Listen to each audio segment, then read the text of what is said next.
Hello, welcome to another stream. How about that? How about that? Welcome, welcome, welcome.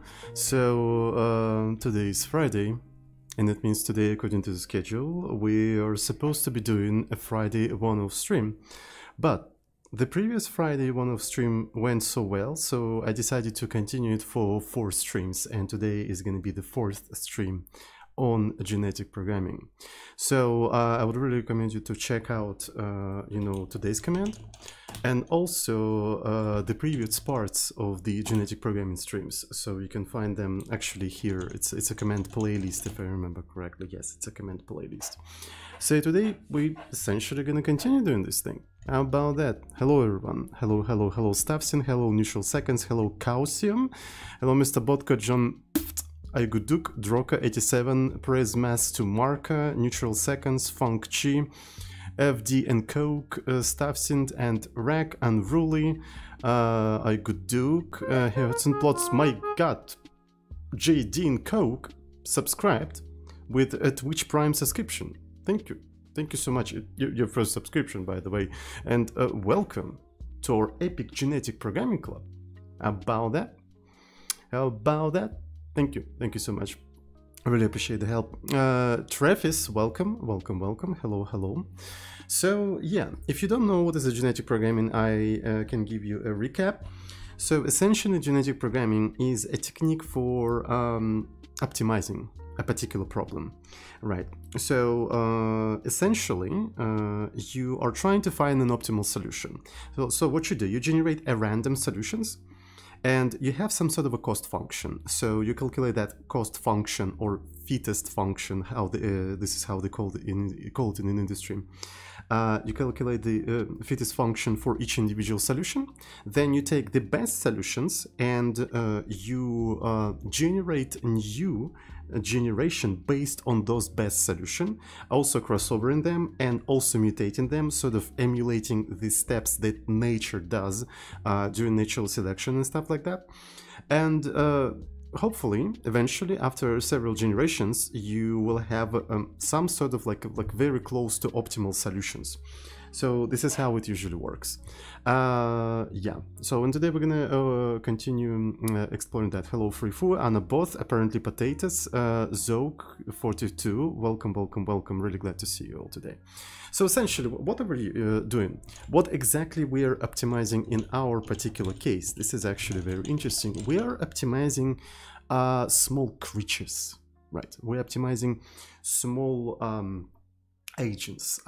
This is how I would call them, that are living in the environment, right?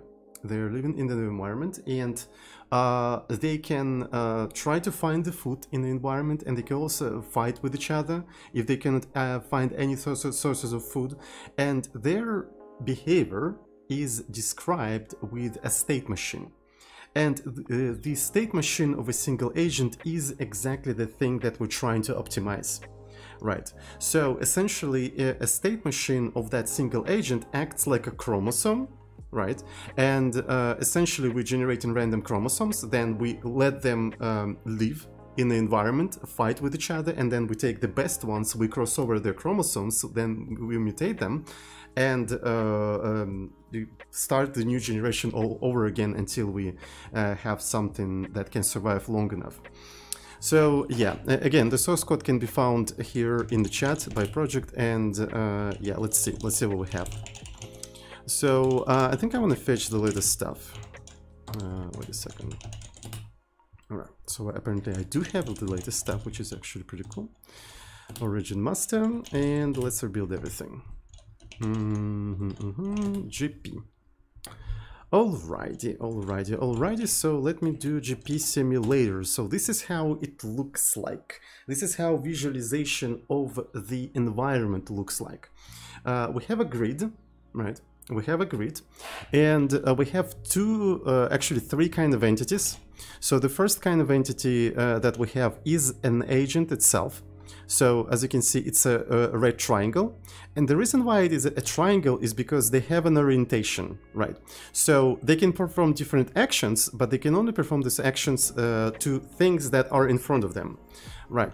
So another entity that we have is the foot. It's green circles. Right. And if an agent steps over that foot, the agent actually eats it automatically and their hunger decreases.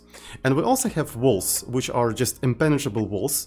They're kind of useless because we don't really have that many of them, but I think if we generate more of them, maybe they will start affecting the behavior of the agents. But yeah, this is basically it.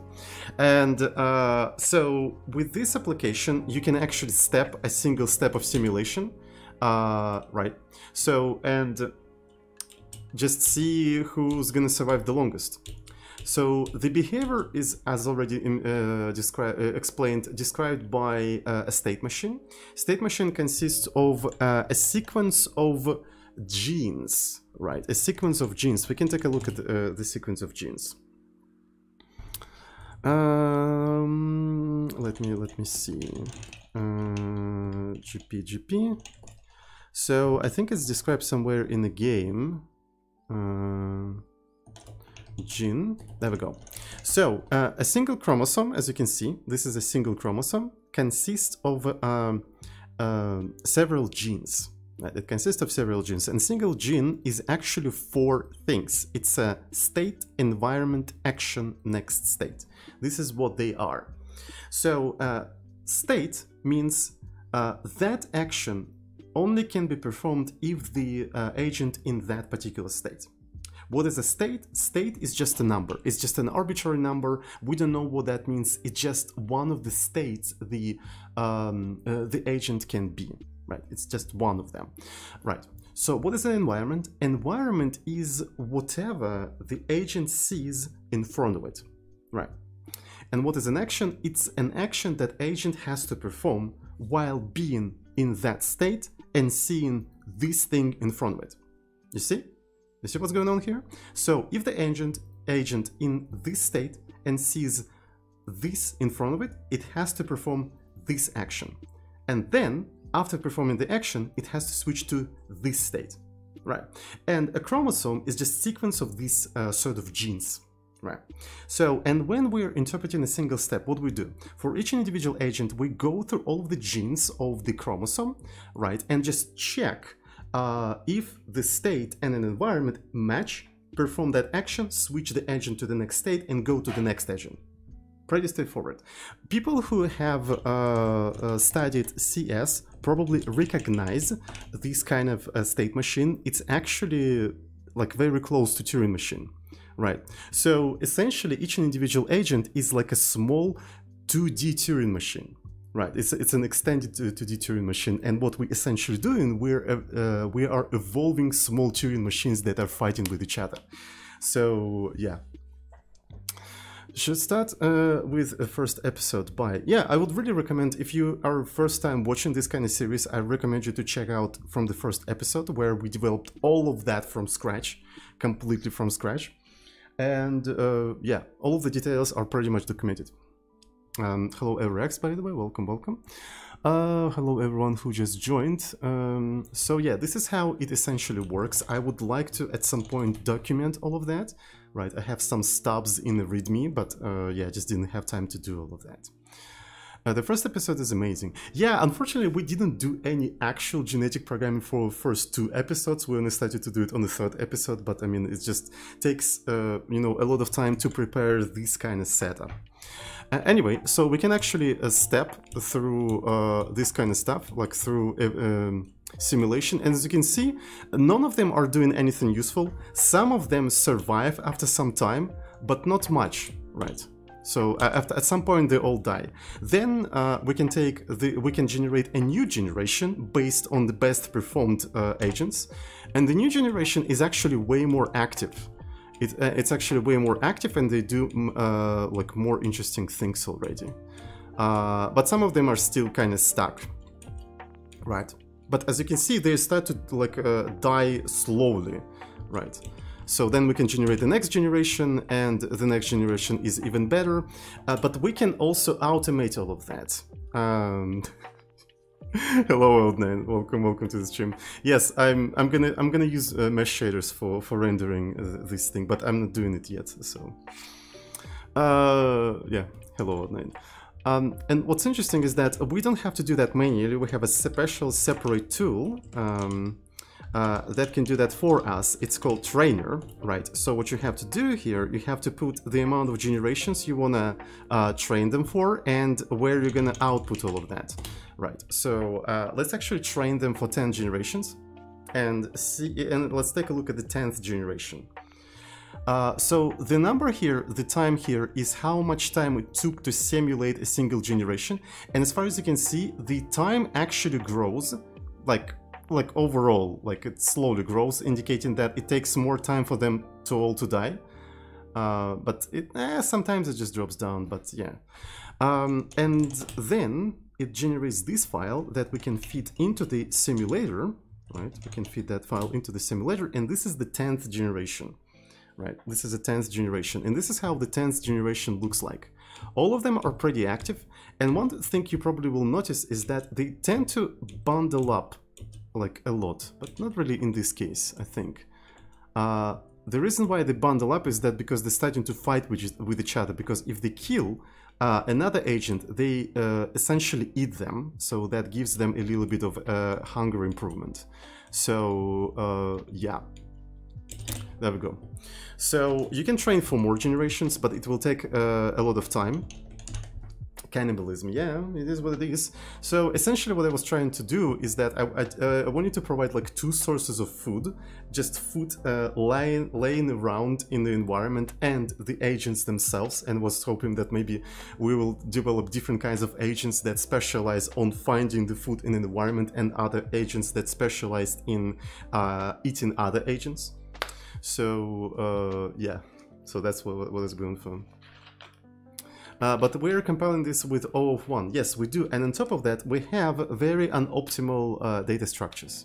So, for example, right now, the entity lookup is linear, right? And we can actually, there is an opportunity to improve it up to O of 1.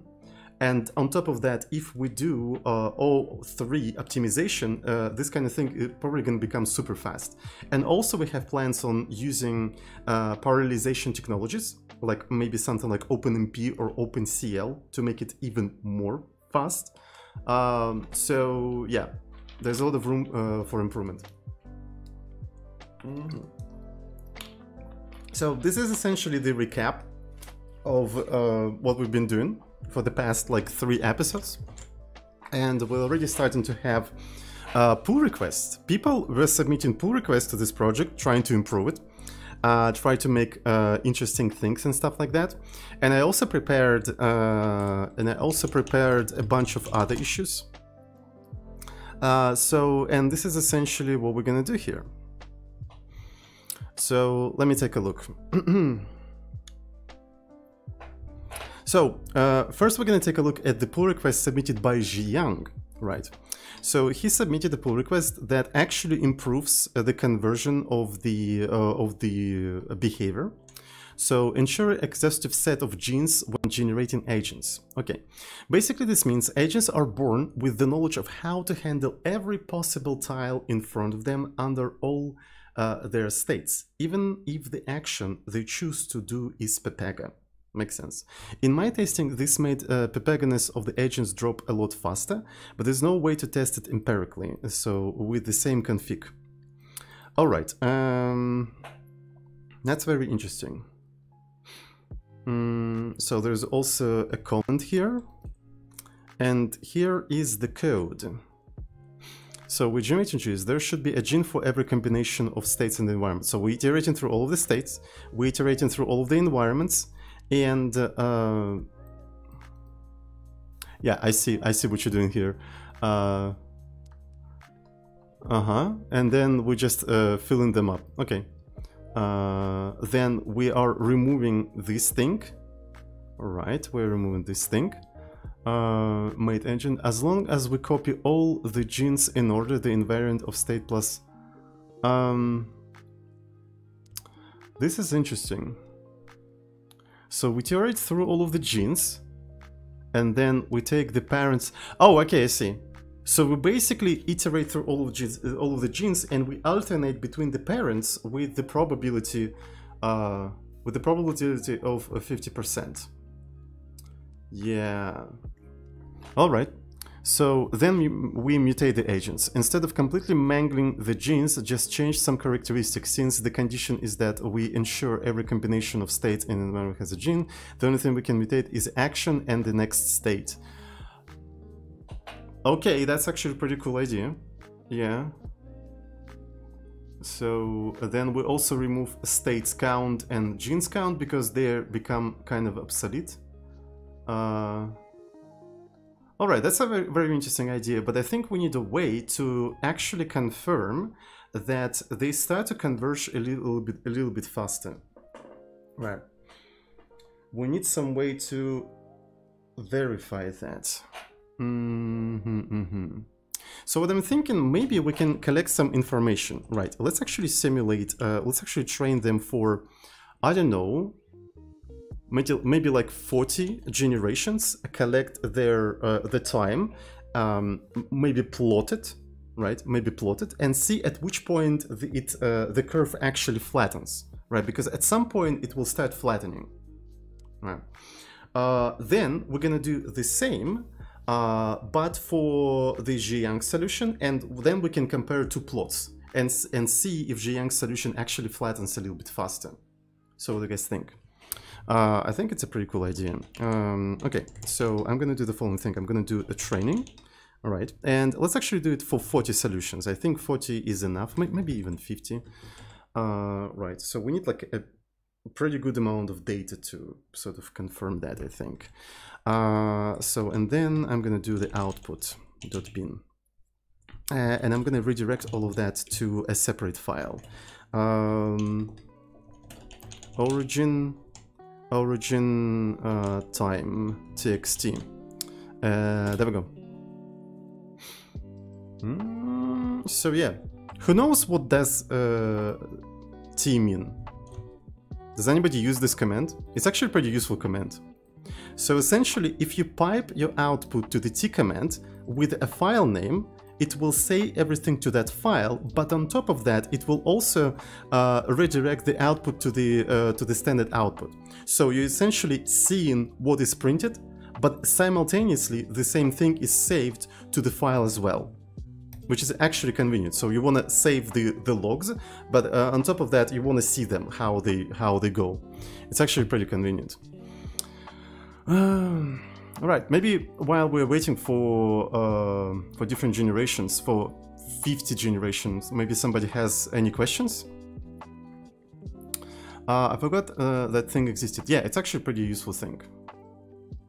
It's actually extremely useful thing.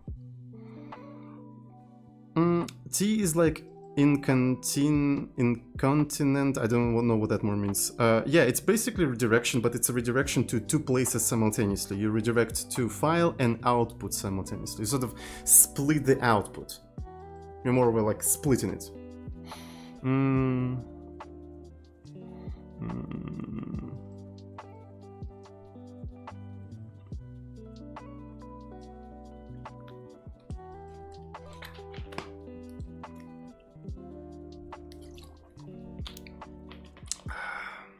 So I wonder, like, Zhiyang's approach is actually slightly different.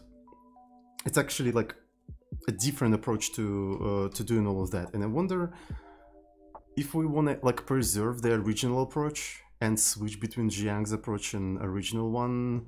I'm not sure. If Zhiyang's approach is going to be way better, maybe we're going to just stick with it. I think it would make sense.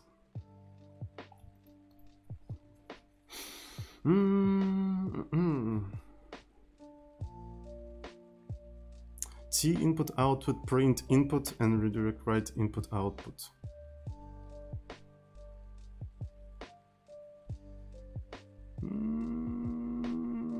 Yes, yeah, it's true. Yeah, that's basically what it means.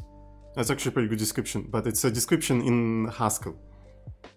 I wonder if the Haskell even has such function. Would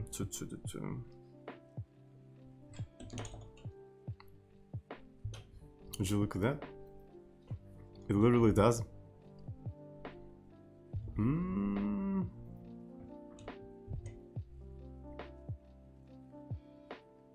It's a little bit more complex than your implementation, but I think it's pretty close. We're almost there, by the way. We're waiting for 50 generations. So after 50 generations, I think it's gonna be okay. Haskell's party. Yeah. At some point we even had like 6 seconds, my god. But we lost that generation. That was the best generations. These were the good days of this world. And since then, it's only degradation. It's only pure degradation. This was the best generation of our time. Anyways. Alright. So if you want to know how like 50th generation looks like, let's take a look at it. So it's going to be output bin, and this is how it looks like. So all of them are actually bundling together, all of them moving, all of them doing things and stuff like that. And they're actually dying out a little bit smoother. Yeah. All right. So let's actually go to the output. This is not what I wanted. Something time. Right, and I think I want to like remove the generation thingy here because I think it's kind of pointless. So we're gonna do query replace regex generation. So a bunch of numbers. So I suppose it's gonna be 0, 9. This dot space, and essentially what I want to do, I want to remove all of that shit. There we go. And also I want to remove s. There we go. So now we have the timing, and I wonder how easy it would be to plot that using GNU-plot. I use GNU-plot quite rarely, so every time I need to use it, I forget how to use it. GNU-plot. Plot CSV file or something. So plotting using a CSV file. All right. So we can do using. All right. So can I just plot it? So can I do GNU plot? It takes some time. Okay, so it took some time to load everything up. And can I just plot, what was that? Origin time CSV. And it did a thing. Would you look at that? So, but I would like to actually, so I suppose this is around where it converged, right? So this is like roughly where it started to converge in terms of time. So, but I would like to have like a different style. GNU plot lines style. Set style line. Okay.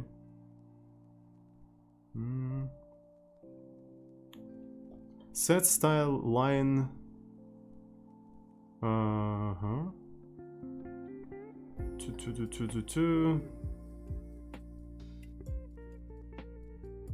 I just want to connect them together. That's what I want to do. I just want to connect them together. I should be able to do a set style line. I don't understand. I need an actual example.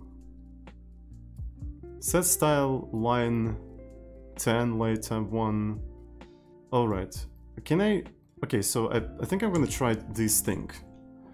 Plot with lines. Okay. Oh shit! Thank you so much, Rodney. Thank you. All right, because like what's funny is that after some time I'm gonna forget how to do that. Like, so yeah, this is around where it converges. So it starts here, then it starts improving, and it doesn't improve anymore, right? And it's actually reaches its like peak. Well, this is like a fluctuation, so I don't consider that. It's just, you know, an anomaly. But yeah, it converges around like 15. 15. We may try to do another run of 50 generations. Maybe less, because we know roughly where it starts to converge. Maybe we can do 25 like next time. I just want to do a couple of runs just to confirm that you know, they converge around like the same amount of generations, right? So this one is going to be origin 0, 1, 50. Yeah. So basically, this was the 50 generations, and let's quit all of that stuff, and let's do another training. So this time is going to 25. This is going to be 25, and this one is going to be origin 2502 CSV. There we go. So this time is going to be a little bit faster. We're doing data science, boys and girls. We're doing actual data science. I feel so smart. My God. Isn't what successful people do these days? They do data science instead of that boomer programming. Come on. Who's doing programming in 2020? Add data science to the title. I don't know. I don't know how to fit it there, because there's only so much I can add to the title without cramming it. So, yeah. That was pretty cool, but nah, I'm not gonna add it, sorry. What do? I'm doing a genetic programming, so I would really recommend you to check out our project, right? And also a playlist for previous parts that we did, where we did genetic programming. So yeah, essentially, yeah, that's what we're doing. You're not doing it in Rust, so it's not really data science. I thought you're supposed to do data science in Python, not really Rust, so yeah. I do agree that I'm not doing data science, but this is not because I'm not doing it in Rust. This is because I'm not doing it in Python. Or R. Yes, R. Another data science thingy.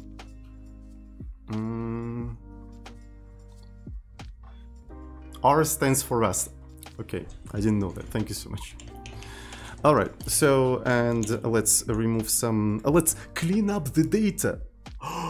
Boys and girls, we're cleaning up the data. So I do query replace, right? And I remove these things, right? And then I query replace S with nothing, and I cleaned up the data. I feel so fucking professional. Oh my God. I just cleaned up the data. Nice. A bunch of regular expression, and you're a fucking data scientist. My God, unbelievable. So plot, is it just, I forgot how to plot, oh fuck. Yeah, you just do file, alright.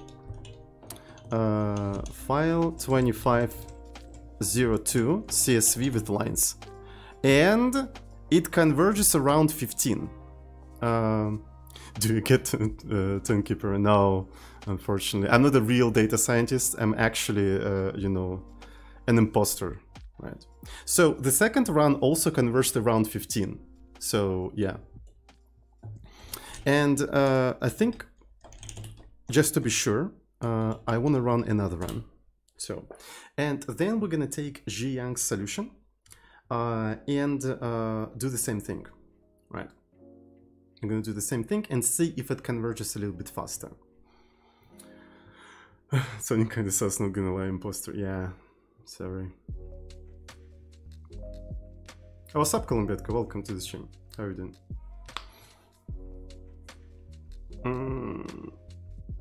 Plotting it from zero. I don't know. I'm sorry. I just gave my data to the GNU plot and it plotted it.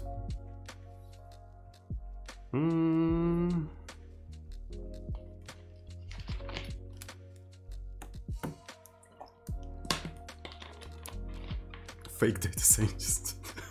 You got me. You got me. I'm not a real data scientist. Can you say ayaya? No, I'm not gonna say ayaya. Giving data to GNU. Yeah, it's kind of dangerous to give data to GNU. But sometimes you have to do that. You can plot multiple files by doing plot file with lines, second file with lines. Oh, this is actually a pretty cool idea. Thank you. Will they color them slightly differently? Maybe not, but maybe you can also assign the colors. Thank you. I'm gonna try that. I'm gonna try that. So GNU plot, plot origin 25.0. Was it 03? Okay, so this is a 03, and we need to clean it up. We need to clean the data, right? We need to clean the data. And then I'm gonna do query replace as with that, and there we go. So 2503 CSV with the lines. All right, and it's kind of strange. Like this time, it didn't really start conversion properly. Like it went even further. But maybe, yeah, maybe it converged like around here, and the rest of this thing is anomaly. Like we need more data here. But I'm gonna just assume that. Yeah, that's basically what is going on here. And I like how all of them start with this thing. They go down, and only then they go up after some time. That's actually very interesting. Okay, let's actually try to render several files. You can plot multiple files by doing plot with file. Okay, I have to put comma. All right. So I'm gonna start with 50, 5001, then origin 2502 with lines, origin 2503 CSV with lines. All right. Oh, it even colors them differently. Okay, would you look at that? So there were 3 runs, and yeah, overall they usually converge like around like this range, like 15, 20, and yeah, actually makes sense. It actually makes sense. Cool. Happy Friday the 13th. Yeah.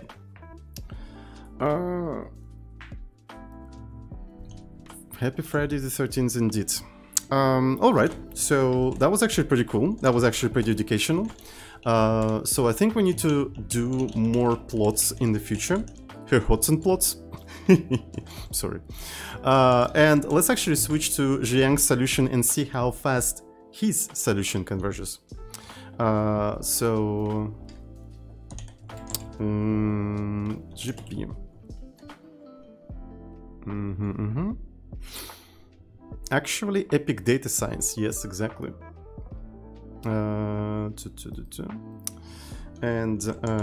add remote name Zhiyang. Okay, all right. So, and we're fetching his solutions. Better genes. Nice one, thank you so much. Better genes indeed.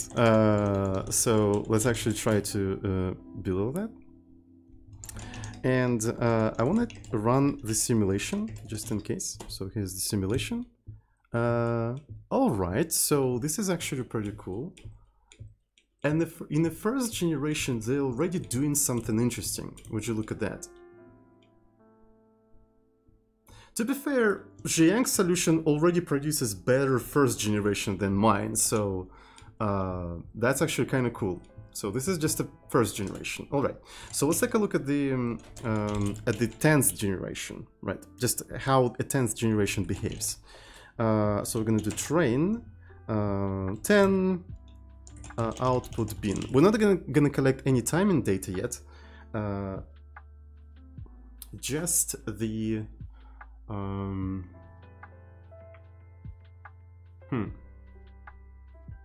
interesting. All right, so the 10th generation, so simulate output bin. So this is the 10th generation, and they all are moving, they're all doing things, which is cool. All right. So, oh. You actually clipped that. Thank you so much. Send that to Hudson Plots. Alright. So I think we're ready to do the actual data science now. How about that? I kind of like the Zhiyang solution. I think like trying to generate all of the possible combinations of states and environments. It's a pretty cool idea because it makes them less likely to stuck doing nothing, right? Because they cover like all of the possible situations and combinations. So I think it's pretty good. All right, so we're gonna start with maybe let's actually go with 50 just in case, just to see how it goes. And we're gonna do T Jie Yang 5001 CSV. There we go. And not tea. Oh my god, why am I so... I think I just need a cup of tea. That's probably why.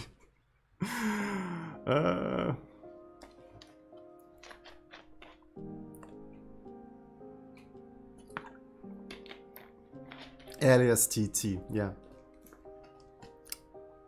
Now, but I mean, I have to stop the training to do the alias, so I cannot do that right now. Sorry. I can do that in a different terminal, sure. Alias TT, but it's not going to be available in that terminal where I'm currently running this thing, and yeah, I have to kill it. Control Z. Wait, will Control Z actually work? But I'm not sure if it's going to affect the results. So I'm not sure. I'm sorry. Zhang solution size. I don't know. Maybe he optimized the code and not even 2 seconds.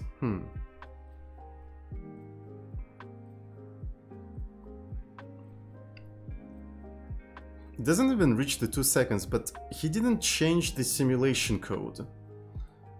He didn't really change the simulation code.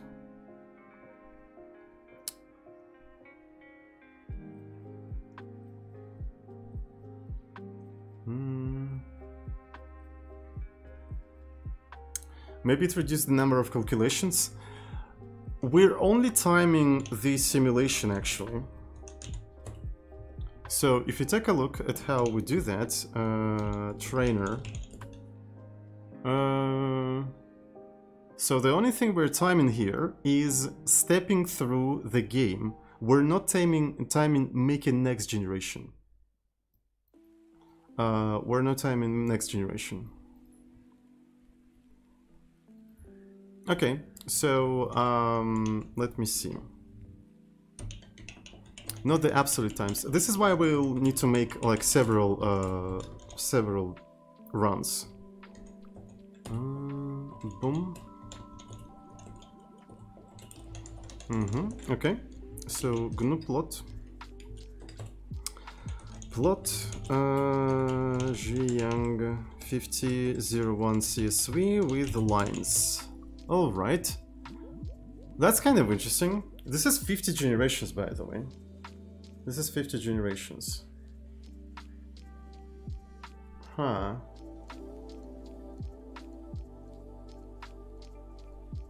So, and it starts to degrade over time. Huh. All right, let's actually do a couple of more runs. So maybe this time I'm gonna have less, so it takes less time. So this one is gonna be 3002. It does have some same deep at the five generations. Yeah.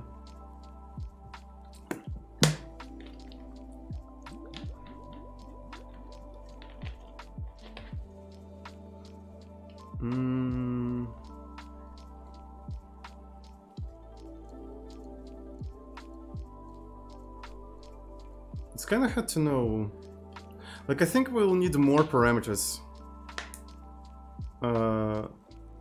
Maybe plot both yours and Zhiyang's results and see the difference. Yeah, I'm gonna do that after I did 3 Zhiyang's runs. So this is definitely what I'm gonna do. I think time is not really reliable. Is not really reliable. How to say that? Reliable measure of quality of the generation. We need more things, like how many things they ate and how many attacks they performed and stuff like that. So this is something something that we'll have to implement at some point. All right, so GNU plot. So plot Young 3002 CSV with lines. Oh, of course I forgot to clean it up. Of course, I forgot to clean up the data as an Epic data engineer. Okay, so I'm gonna remove that.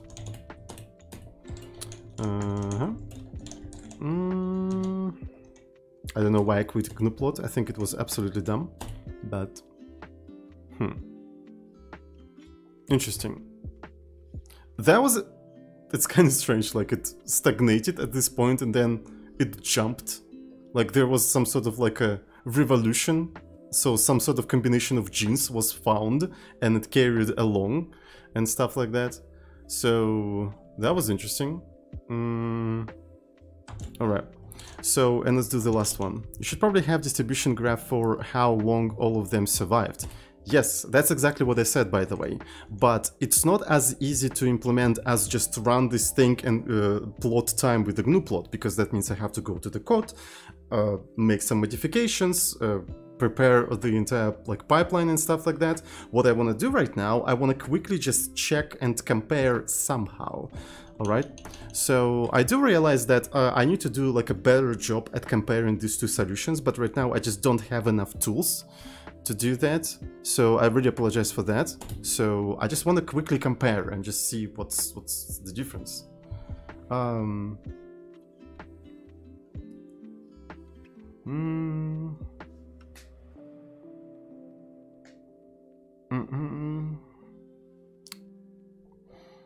Modifying code is for developers, we're data scientists, exactly.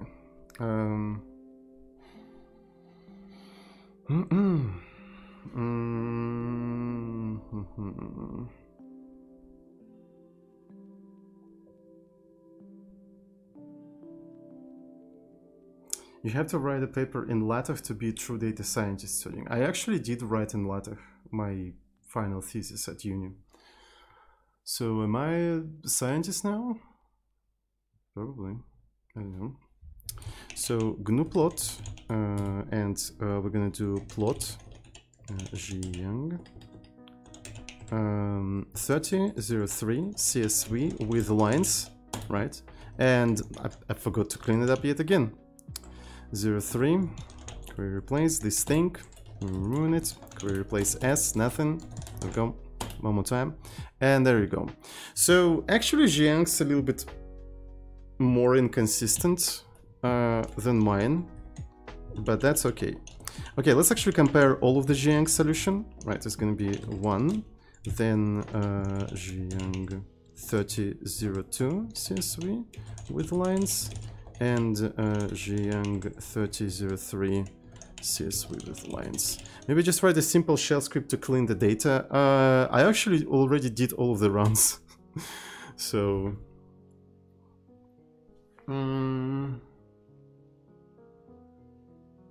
so this is all of the runs of Jiang. And it actually behaves pretty much the same, like a round of 15 generations. I didn't think it actually improves anything. So just, yeah. All right, I think it converges at the same rate. Is that what I'm trying to say here? It just converges at the same rate. But now we can compare. First Jiang's like run and the original run. 01 CSV with lines. So this is original. This is original, and this is Jiang's, but this is actually time. This is actually time.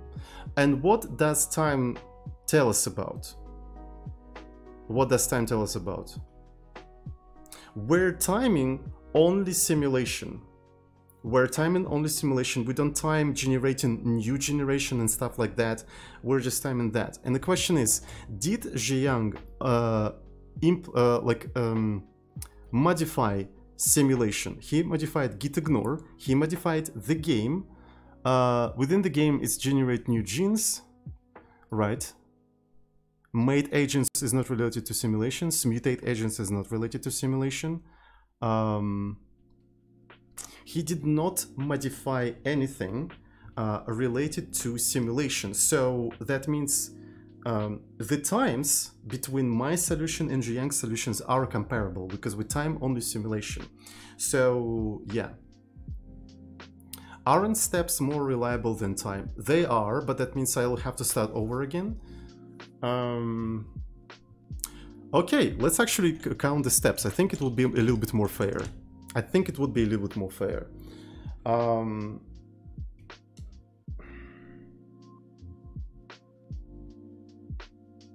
All right, more data science, yes. So we're gonna have data. So this is time, right? So I'm gonna save all of this data here. And we're gonna actually compare them by amount of steps. I think generally it's a little bit better. We're gonna compare them by amount of steps. So we'll have to go to the trainer, and how do we even count amount of steps? All right. So this is how we're gonna do that. Flash. Is programming cuts his paycheck immediately? Actual programming, yeah. So I'm not supposed to program. I'm supposed to do data science. Steps.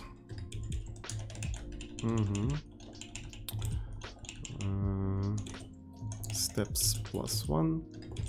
I mean, I might have actually just used while. Why am I, like, what's the difference between for loop and while loop? It's the same shit anyway. It's just a syntax sugar. All right. So, and then we can just print the amount of steps we've got here. Yep. And that's the patch that we want to apply. For loops are bloat. Yeah, that's true.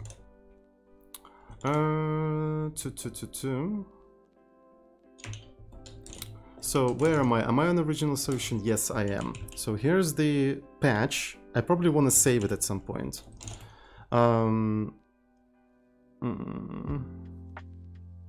So let me rebuild everything.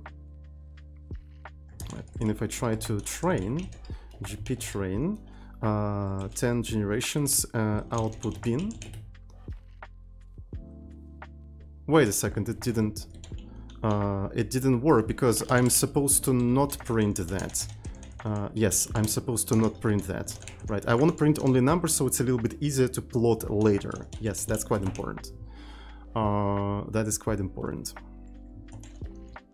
So let me take a look.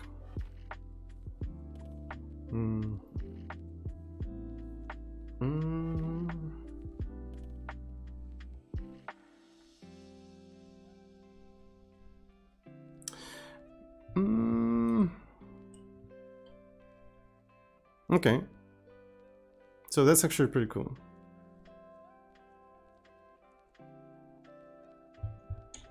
Nice. Fairness. So yeah, now we have unfairness, but unfortunately it would be kind of cool to actually, you know, show like some information for the viewers, because when I'm gonna sit here waiting for these numbers, it's not clear for the viewers what the fuck is going on. So we have a pretty cool idea, chat. So I'm gonna do the following thing. I'm gonna do it like that. STD error, generating this thing, and I'm gonna flash STD error like this. Then I print the amount of steps like this. Yeah.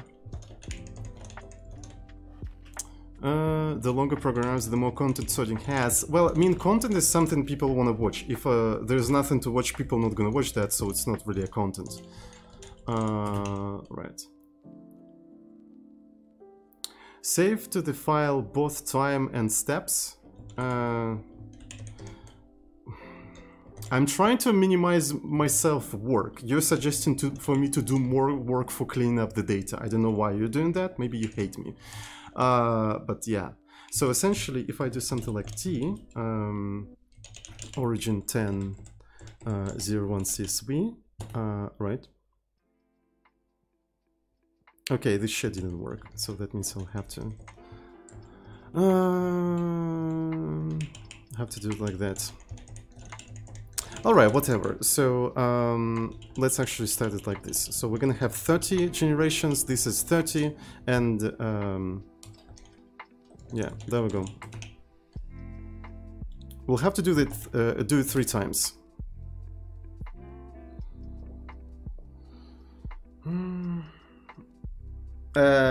Excuse me?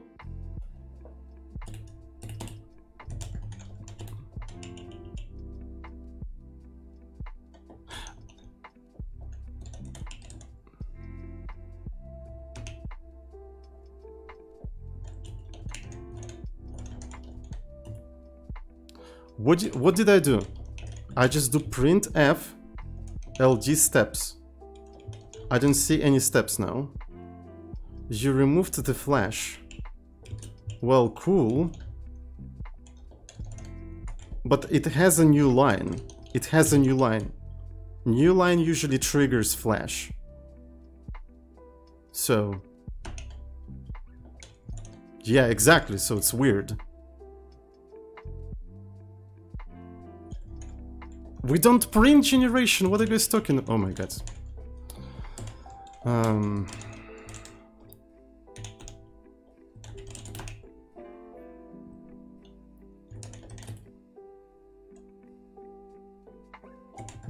I'm gonna start over.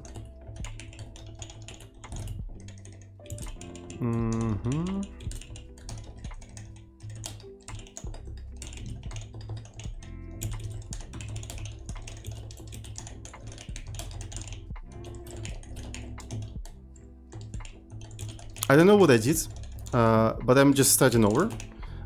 You probably noticed my fault, but I cannot see it. I literally cannot see it.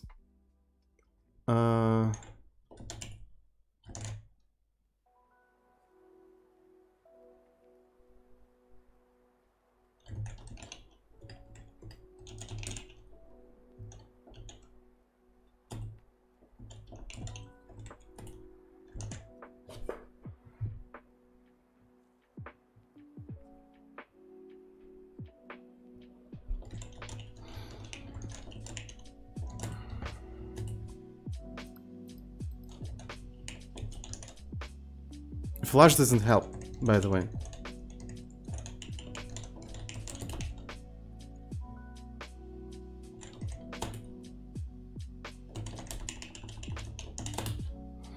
It's something super stupid. I fucking hate software development.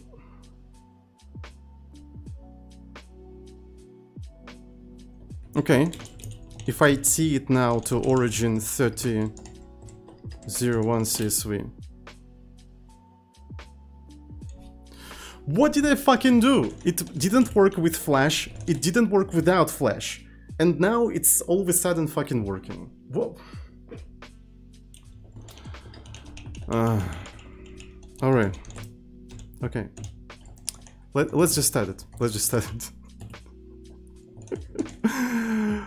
Okay, first run. Original solution, first run.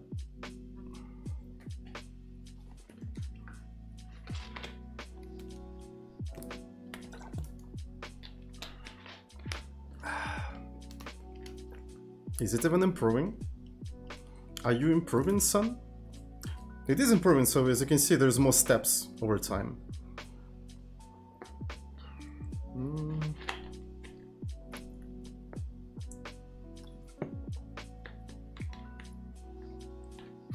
Fuck this shit, I'm going to be an artist, yeah. Goddamn software development.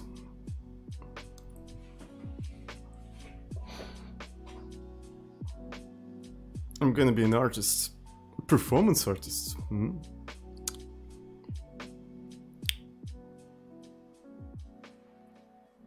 It didn't even improve that much. Like, it just...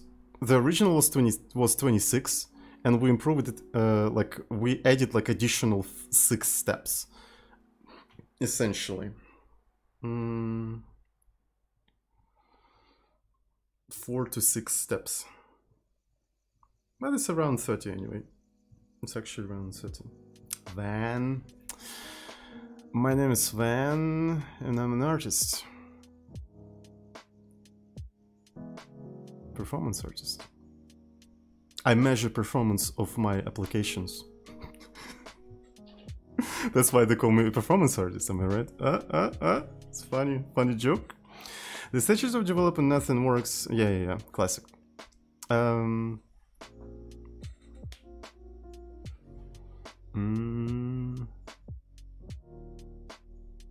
Alrighty, so second run. We're not gonna plot it yet, right? We're not gonna Hertzen plot it yet. I hate myself for unironically laughing at this. Oh, yeah. You mean the performance artist joke? Oh, I see. Oh, by the way, Van these days streaming on Twitch as far as I know. Yeah, he's a Twitch streamer now. It's pretty cool. I don't really know what he's doing on Twitch. I mean, considering his background, there's not that much of his experience he can apply here. But he's doing something.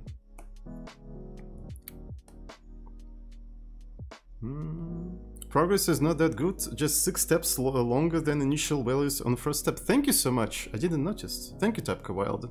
It is in fact very sad. I wish I didn't know that, but since you told me, now I'm sad. Why did you tell me that? Why did you tell me? Now I'm sad. You know that I cannot read numbers.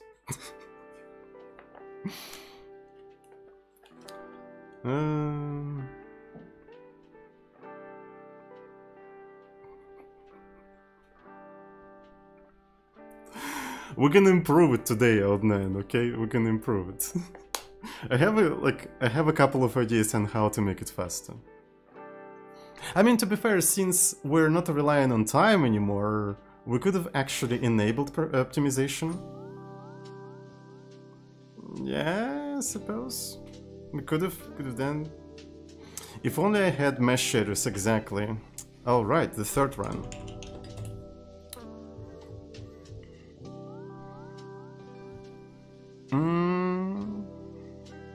I'm on Big Sur now.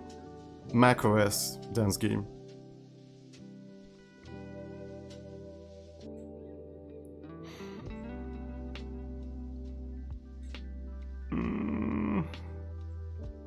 Hello, Ali Fox Rivals. Welcome to the stream. Maybe other solution runs faster because less genes. Maybe. Again, the same number of steps. Am I that Pepega? Well, the same number of steps is expected, so I don't know what you expected, but that's like, I see what pretty much I expected personally. I have no idea what you expected. I'm sorry.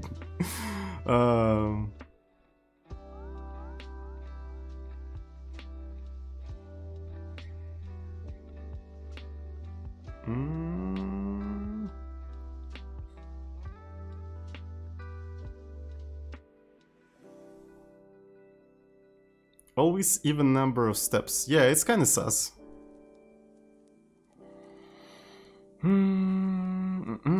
Jiang reduced number of genes from 140 to 28. Interesting. Alright.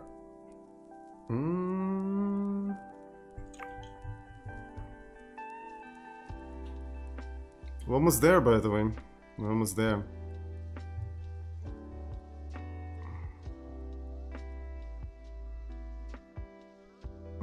Alright, so we collected the initial data, and I'm gonna go to GNU plot.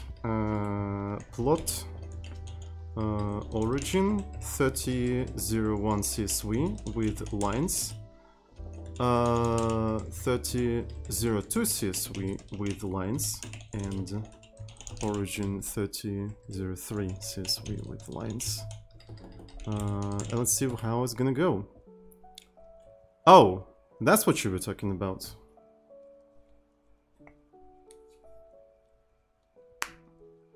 Yeah, I couldn't understand what you're trying to tell me, but yeah.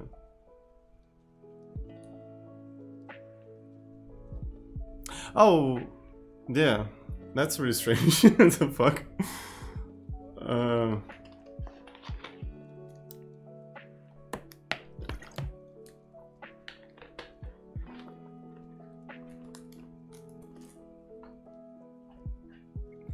That is really sus. I'm not gonna lie. Okay. Because I know for sure that I update the seed. Right, if I go to... It explains everything. Look at that.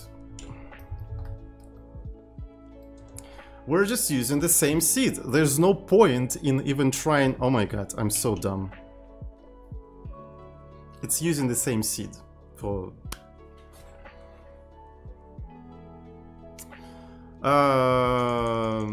yeah. Another 3 runs, boys and girls. Another 3 runs. Are you ready? Are you ready for another 3 rounds? I'm fucking ready. I'm fucking ready, mate. Okay. So, let's run it. Please O2. Yeah, I think it's a good idea. Maybe even O3. Because since we don't rely on time anymore, we can actually optimize it a little bit better.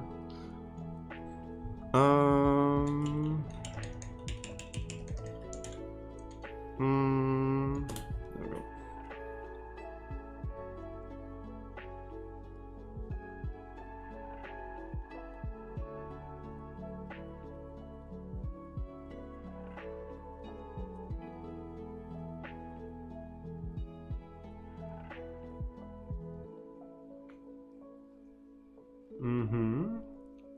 Is it faster though? I think it's a little bit faster.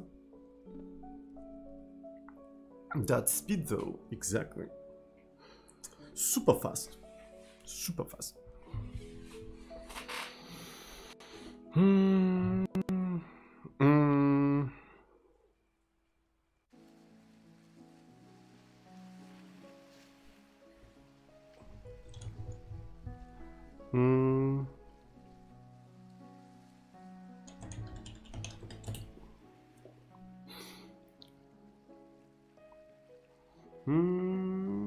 That's C. Yes, it is C. We're doing...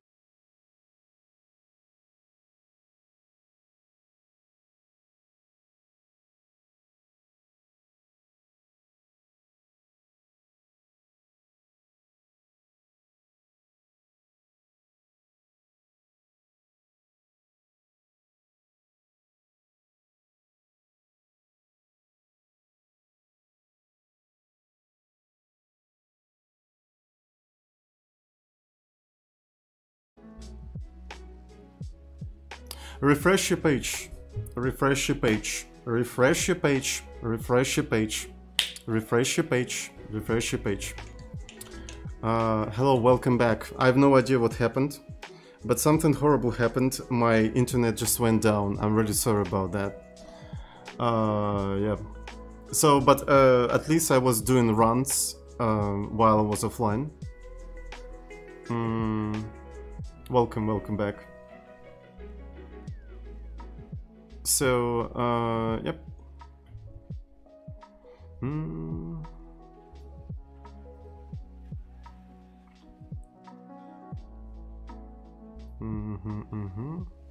So the last run. So we're gonna have 3 rounds, and then we're gonna just see how it goes. I refreshed and got an ad. That was intentional. So you thought I told you to refresh the page so you will reduce the delay? No, I was just wanting you to get an ad. Alright, so Origin 3001 CSV with lines. Lines. Origin 3002 CSV with lines and origin 3003 CSV with lines. All right, so yeah, they converge. They actually converge around like 6-7 generations. That's the that's around the place they converge, I would say. So at some point we even had 38 of them, but yeah. Anyway, so we have a pretty useful patch. We have a pretty useful patch that we want to apply to Zhiyang's solution as well. Right, so I'm gonna go ahead and stash it and switch to Zhiyang's solution, and I'm gonna unstash that, right? So it was unstashed, so it was also gonna be applied to Zhiyang's solution, and we're gonna rebuild everything. All right. So let's start. So Zhiyang.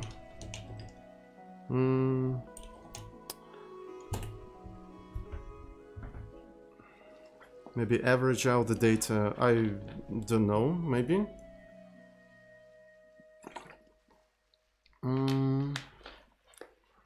I see where you got your name. Check out FAQ.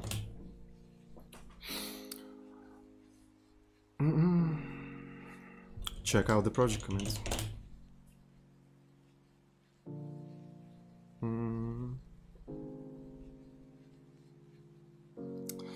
Well, what can I say?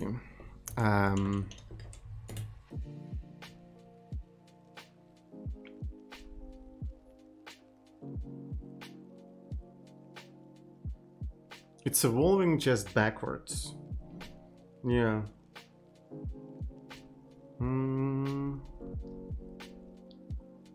So this is the second run. It actually goes, like, becomes worse over time. It doesn't stabilize.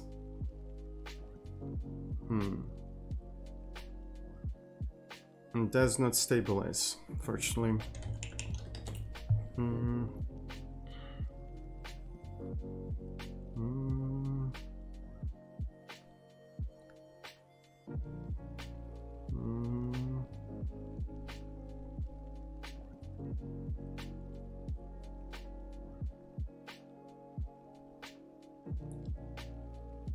It will be also pretty good if the amount of steps in the simulation until everyone is dead.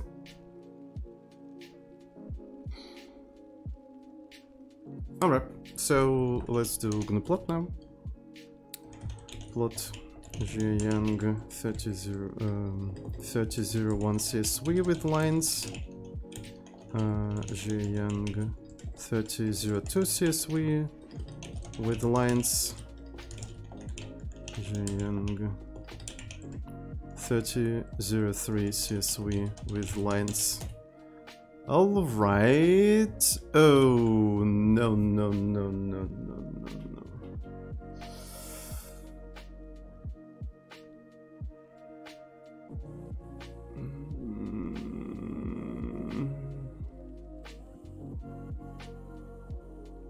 All right. So that is interesting. So let's actually compare my original solution, right? Origin 3001 CSV with the Zhiyang's one. All right. So okay. So the purple one is my original. This is the Zhiyang's one.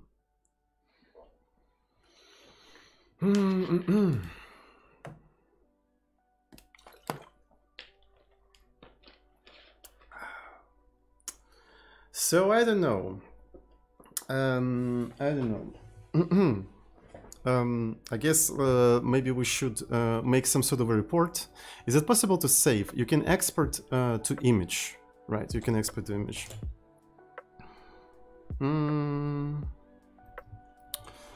Maybe it seems worse, but it's due to higher competition among agents, better agents. Maybe, I don't know. So let me see. I'm not gonna close the pull request yet. I'm gonna just actually provide a response with whatever we found, and I also want to take a look at the at the result of the Zhejiang's generation.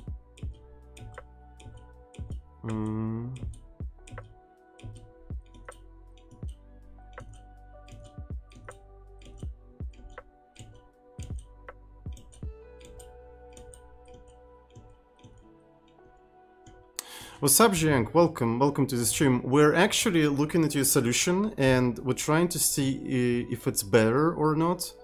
And I'm about to write a response to you. I'm not sure if I want to merge it, unfortunately. So I'm gonna just provide the response with whatever we found. And then we can discuss that in the comments, I suppose. We can discuss that in the comments. So here's the first image that we'll need to have. Plot origin 3001 CSV. I wonder if I can copy paste things here. Let me do it like that. Plot origin 3001 CSV with lines. By the way, thank you so much for submitting this pull request. It was actually super interesting to explore.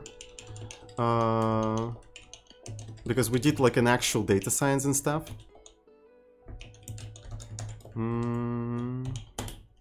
Alright, so here is my solution.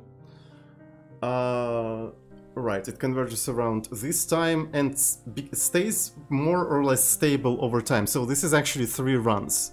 So let's actually save that to something like origin PNG.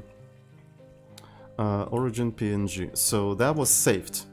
So now, the music is so loud, Jesus Christ. At least for me. Like, I'm not sure if it's for everyone, but it's just so loud for me.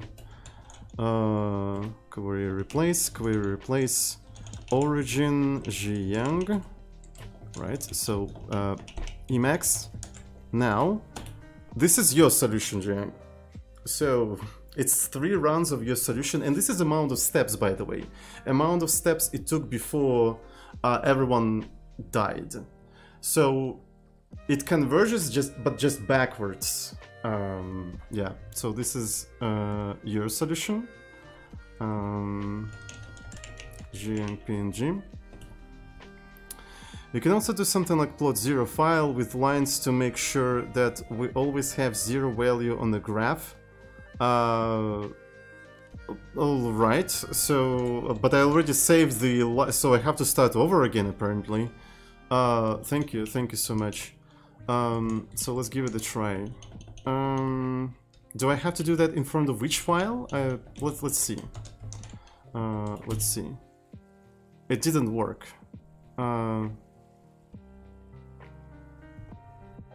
It didn't work, I'm sorry. So I put this thing here. Maybe I did something wrong. But yeah, I'm really sorry. I'm really sorry. But I already have the changes. So, but I hope at least it's readable. Origin. So here's the origin. Here's the Zhejiang. And now we need to compare them together.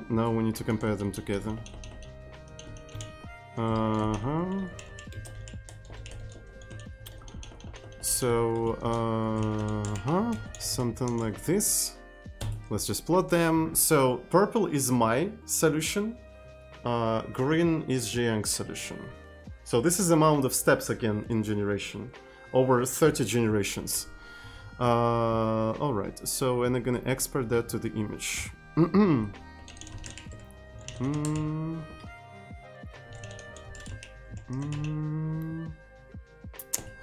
So yeah, I'm not sure, but we don't really know what these numbers tell us. As somebody said in the chat, maybe the competition is so high that in Zhejiang's solution they just kill each other way faster, right? So it just depends on how we measure the quality. So yeah, well, we can take a look at the simulator of the latest Zhejiang generation, right? And do they kill each other? Do they really kill each other? I think they don't really some of them bundle together. But a lot of them die just out of the hunger while they're moving. So I don't think this is because of the higher competition. There's something weird going on. Something weird going on. So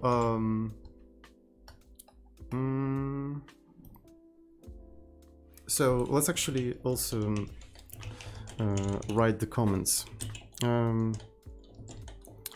I did a little bit of tests. It's pretty much a black box, LMAO. GP is hard. Yes, it is hard. It's just, it depends on how you ask the question, right? So the kind of results you'll get depends on what exactly you want to know, right? So we want to live longer. Do we want to have more interesting behavior? How do you define a more interesting behavior? How do you measure? You can measure it if you define it, maybe. Like, it's just, I don't know, what do we want? Like, it's, and that's why I wouldn't say like you lost. Some of the people in the chat say you lost. You didn't lose, in my opinion, because it just depends on how we define things. There's no absolute here, in my opinion. So, but for now, specifically for now, I would like to optimize for longer living, to be fair.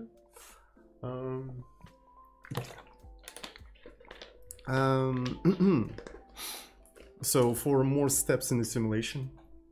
So I'm gonna actually put like everything we found into the comment. I'm not gonna close anything. Maybe you want to run your own experiments and stuff like that. Maybe, you know. So one of the things we probably want to do, maybe we want to simplify making these kind of graphs. That would be actually kind of cool, right? For example, if the trainer actually spit out like the data that you can plug into Gnuplot super easily and just see like what's going on there. So yeah, I did a little bit of tests. I measured plotting graphs with SDL. I could do that, but I mean, it's kind of like outside of the scope of what we're doing. Measured amount of steps, amount of steps in each, amount of steps before everyone is dead in each generation.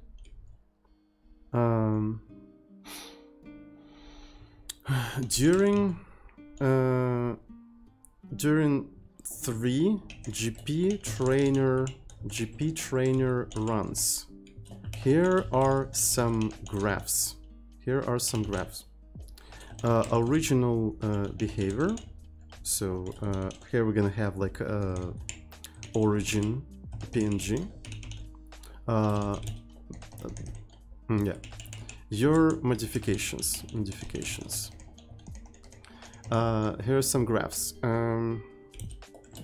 X is generation number. Y is amount of these steps, right? Amount of the steps. Original modification, mechanical.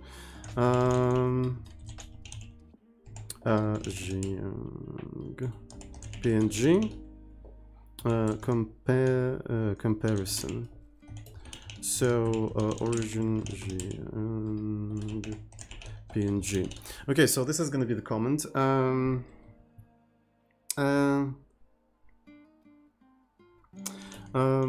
It's kind of hard to tell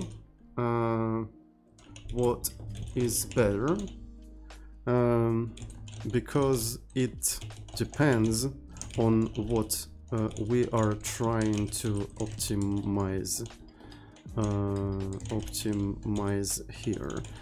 But to be honest, right now I kinda want to optimize the amount of steps in the run. All right.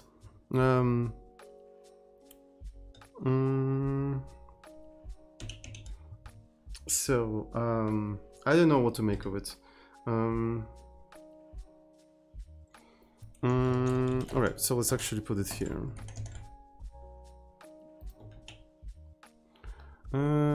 So this is origin PNG, and I'm gonna use a little bit of drag and drop magic right now. Because I think for this kind of situations, drag and drop is actually super convenient, like in my opinion. Like, I'm not a big fan of using mouse and shit, but drag and drop is super convenient sometimes, not gonna lie.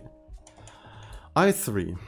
What the fuck is going on, i3? Why can't you just tell me to split my screen in half so I can just drag and drop some shit? I don't know why it is so difficult, but it is for some reason that difficult. Okay, so where is my comment? I remember that I was trying to make a comment somewhere, and this is not here. Is this here? This is not here either. Did I close the window? Did I straight up close the window? What the fuck is going on?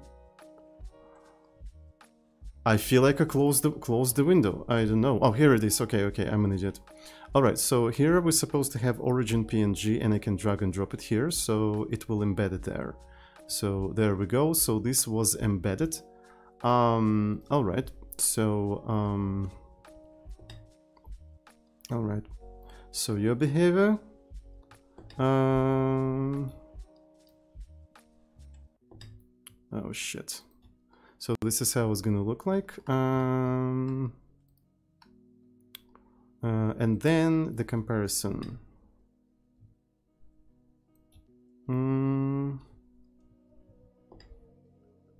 Alright.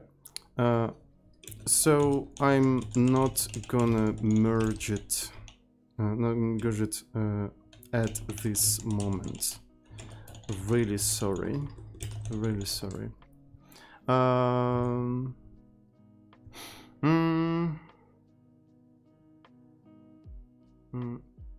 So I don't know.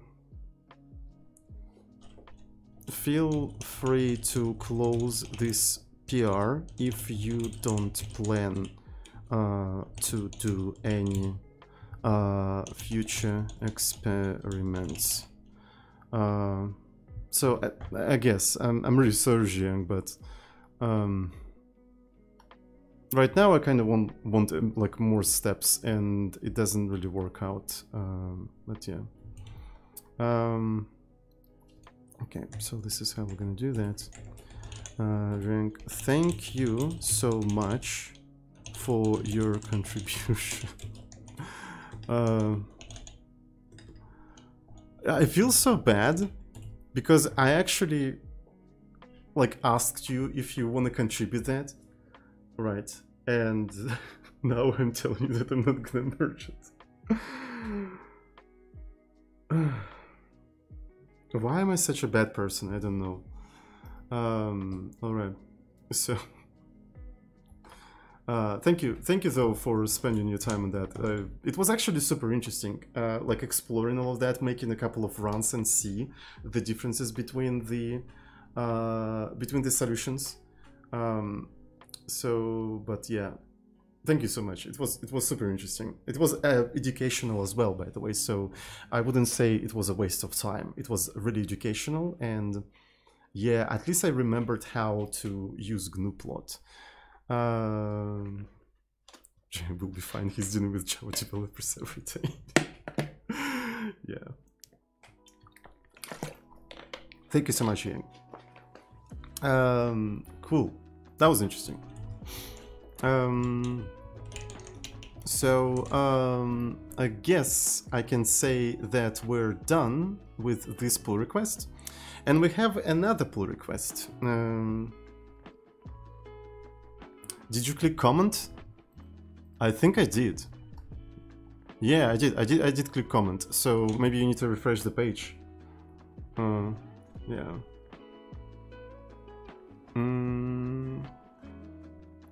I really like how they don't start with 0, which makes them confusing a little bit.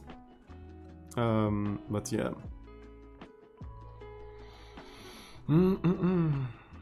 So, alright, so this one's done. So, here's the second pull request that was suggested. by somebody else. So let's take a look at that. Partial implementation of live update and logging of stats. All right. So average, longest, shortest life, amount of food eaten, other variables from from this issue, a bit more difficult to gather. Also, I included a GNU plot script to what? Why didn't I look at that pull request first? We should have actually looked at that first. Ah, shit. I mean, more content, of course, more content. I forgot about that. Yeah. All right. So let's take a look. gplogging.c. Oh shit! Oh shit! Oh my god! Average lifetime, log header, log generation. All right. So, and this is like a separate module, right? Logging is a separate module. I see. So, in the trainer, we just do log generation. And oh my god, oh my fucking goodness. Okay, well, let's actually fetch it and see how it performs. I should have actually looked into that first. It would simplify gathering all of this data. Yeah. Do I want to remove all of that? I kind of don't want to remove all of that, so I'm gonna actually put that into the data. So, thank you for the raid, Argania. Okay, so let's actually move all of that stuff here, and yeah. Ah, it's all mashed together now, probably. Yeah. Okay, so this data is useless now. Might as well actually do git clean of dx. There we go. All right, better genes. So let's take a look at that stuff.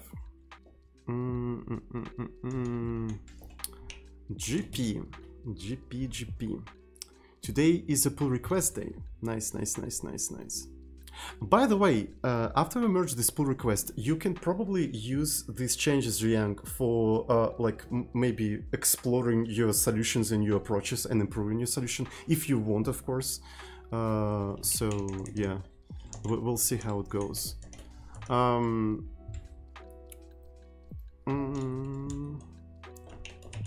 So add. So I'm gonna take this thing. All right. Git remote at. So, and the branch they're using, I suppose, is stats. Suppose is stats, and there we go. So here are the stats.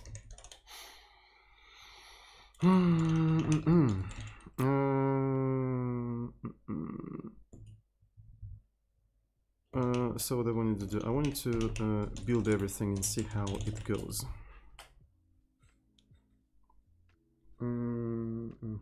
So, and let's do GP trainer. Let's do like 10 generations.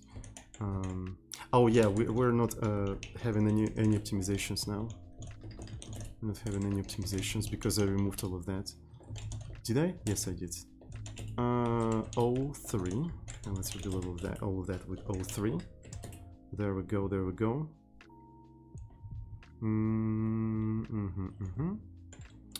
GP trainer 10 output bin. The fuck? I didn't know that that is possible. The fuck is this magic? Wait, really? That's cool. So generations, okay, average lifetime. Huh, it's actually decreasing. So max lifetime increasing, minimum lifetime, food eaten, they actually eat more food over time. That's actually super cool. Oh my god. What if we actually do like 30 generations? Alright, so it's funny how average lifetime is decreasing. But they're eating more food for sure. They're eating more food.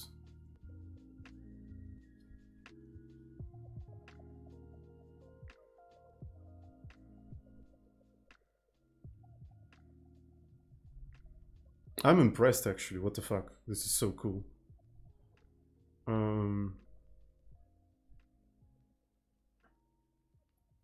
Minimum lifetime. Yeah, and so that will enable us with adding more different stats at some point.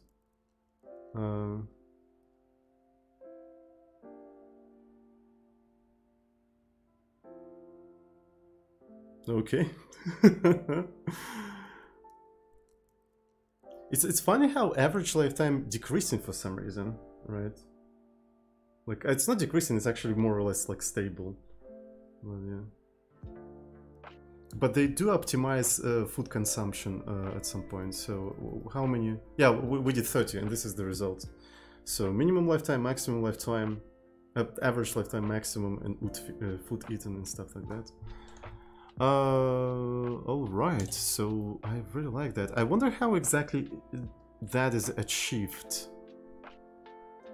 So you call log generations, right? So you also run GNU-plot as an external command, right?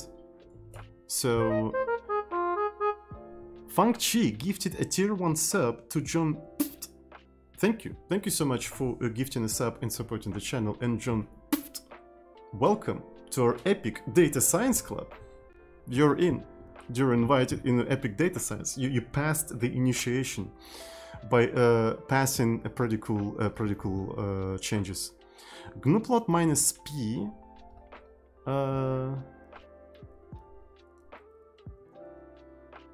So basically it live updates or something.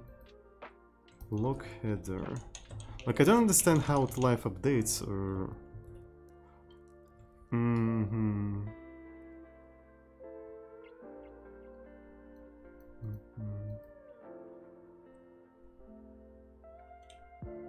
So it does it watch the file? Does it watch the file? Watch, no. So you run, like I don't know how to use GNU-plot, so I have no idea how it happens. So persist, lets window survive after main GNU-plot program exits. So okay, it watches the file modifications. It reads the data from the log file, but what's the command that you used? What's the flag that you used to make it do it? Or does it do that automatically by default? That's what I'm trying to find. I do understand that it probably watches the file, but do you have to do anything special to make it do that, or does it do that automatically? I just don't understand that. So flag command something. It's not pipes. Yeah, apparently it's not pipes. I think.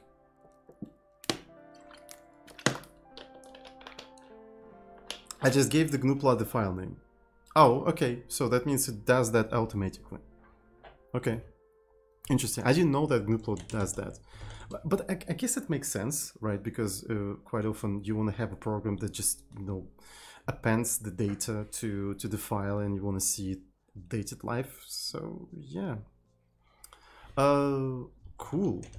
There's also log dat. Are you planning to make a stream on weekend? Check out our schedule page. Also check out FAQ, check out project, because you're obviously new here. Welcome to the stream and to the channel. All right, so let's go. Nice. I'm gonna merge this one.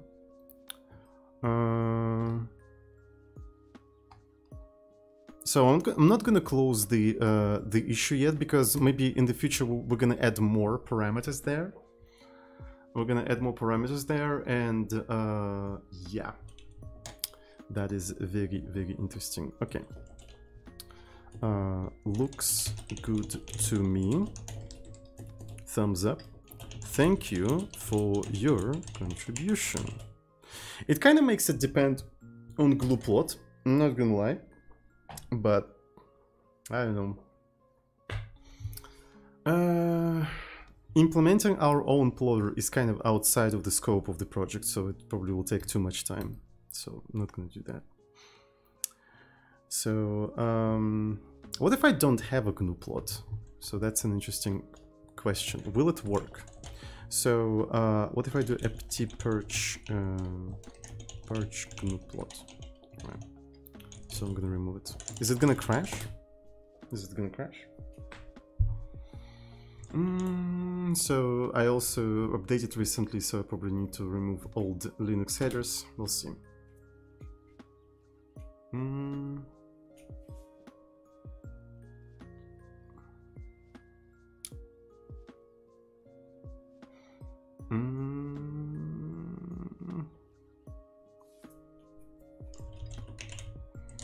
GNU plot.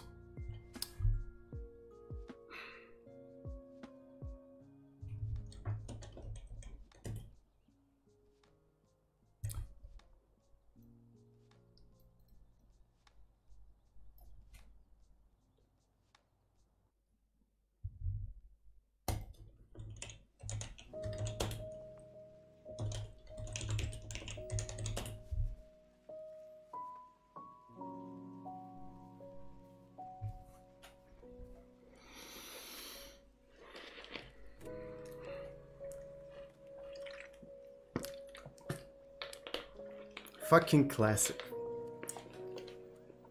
Fucking classic.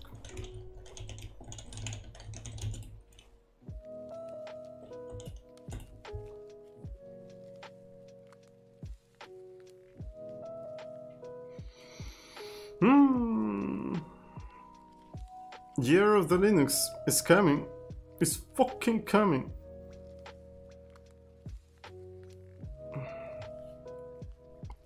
Yes, I'm removing the Linux kernel because who fucking uses Linux kernel in 2020? That was a mistake. I didn't expect that it's gonna do this kind of shit on the stream.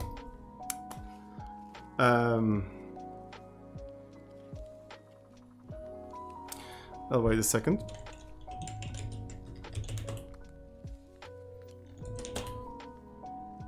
Oh, okay, so it's a different kernel. It's an old kernel. Okay, everyone calm down. It's an old kernel. So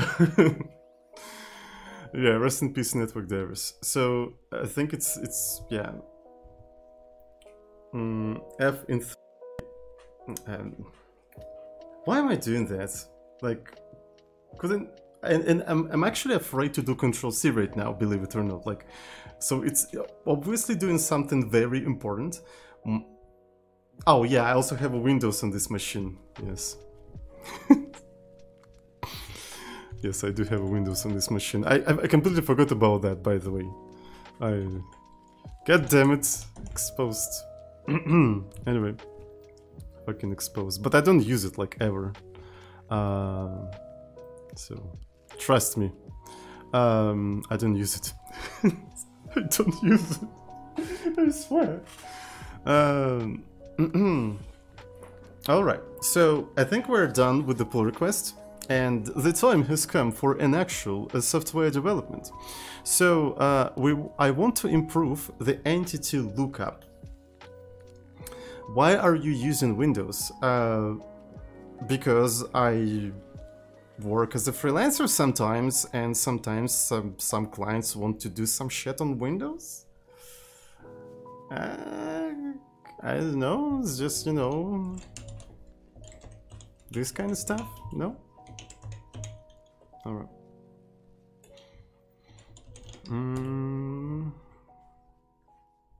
So then as an Epic Gamer. I game on Linux these days, to be fair. Alright, so we are ready. Playing games, I don't have time for it.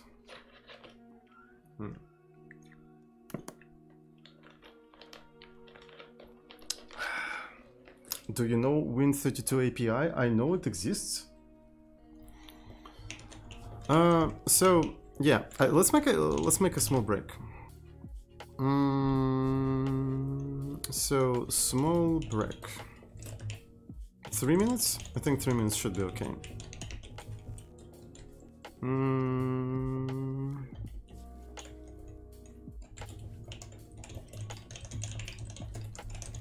Alright. Let's make a small break, and You guys have fun?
Yo, what's up, Epic Gamers? Welcome to the stream. How about that? How about that? So we're still doing genetic programming. So, and the issue that we're going to continue working on is improving the entity lookup. Basically, we want to speed up the process of training and simulation and stuff like that. So what is the entity lookup, right? So when we are simulating the game itself, right? If you run a simulator, so this is the game, and you can step in the simulation by pressing space. So you're stepping in the simulation. So entity lookup is when an agent needs to ask what is in front of them, right? What is in front of them?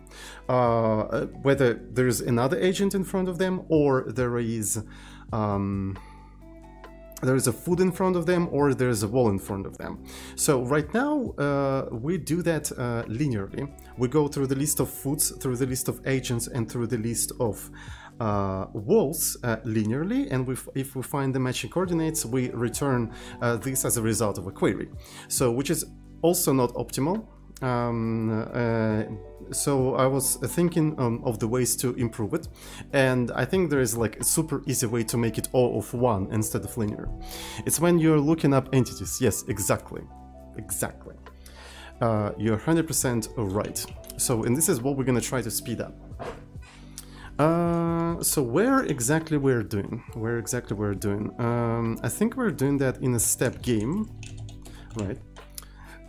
So I think we even have like a category, like whole category of functions that do that for us. So yeah, foot in front of the agent, agent in front of the agent, wall in front of the agent, and environment in front of the agent. So these sort of like 4 functions perform the actual entity lookup. Right. So this kind of functions basically you ask, is there a foot in front of me? And if it returns you a pointer that is not null, that means there is, here is the foot. And if it returns null, that means there's no foot there, so you can try to do something else. What would be... God damn. I spill water all over myself. The easiest way to optimize that. So right now in the game, as already said, we have a like array of foots, array of walls, and array of agents. Right. So what I'm thinking is that we can create some sort of like map. The fastest way would be to have something like int foods map, which has the size board width by board height. You see where I'm going with that?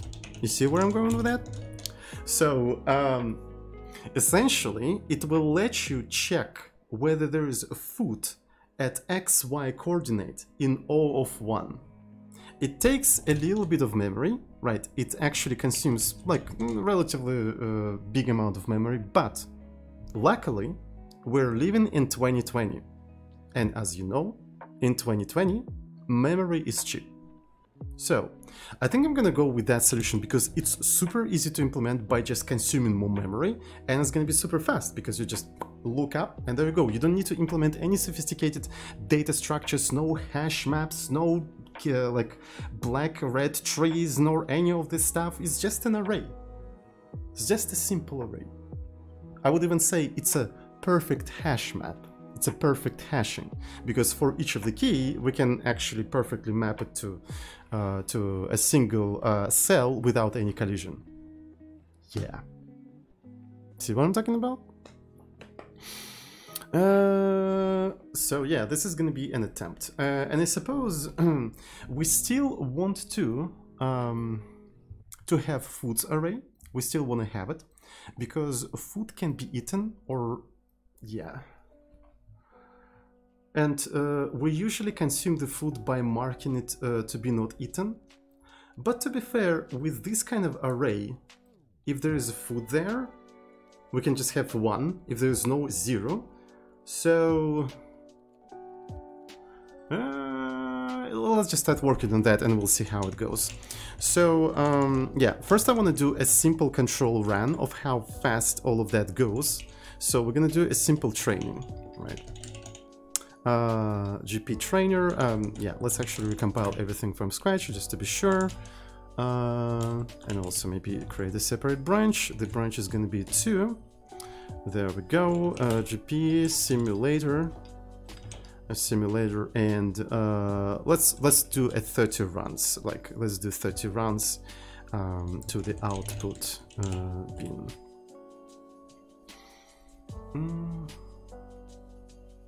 Wait, what? Oh, trainer. I'm sorry. I'm sorry.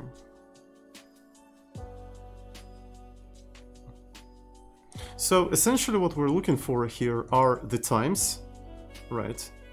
But it actually keeps stealing our focus. I cannot keep them together. I can do them like that though, so overall, like, it usually takes 2 seconds.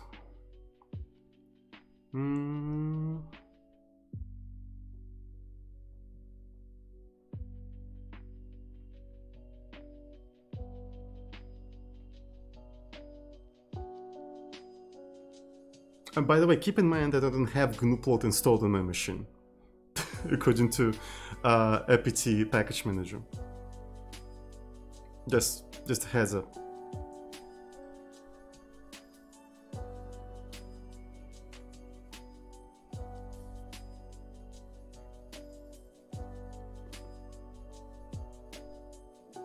So this seems to be like a pretty good control run, I gotta say. PPT, package manager, yeah, exactly. Alright, I think we got the idea, maybe. I think we got the idea, so I just need to save this stuff. Yeah, control time txt. So here's the control time. I'm gonna copy paste this stuff here, and I'm gonna just remove this kind of stuff. So there we go. So this is the control timing. One of the things we're gonna do is increase the optimization level. That will speed it up, of course. And on top of that, we're gonna start working towards improving the lookup times. SRC game H. So instead of this kind of stuff, what we're gonna have is something like this. So here's the foot. Yeah, foot is gonna be essentially integer. I wonder, oh shit, it's gonna be very, very bad boots, because the typing of C is a little bit weaker than in C++, so doing something like that may not necessarily trigger compilation errors in all of the places that are necessary.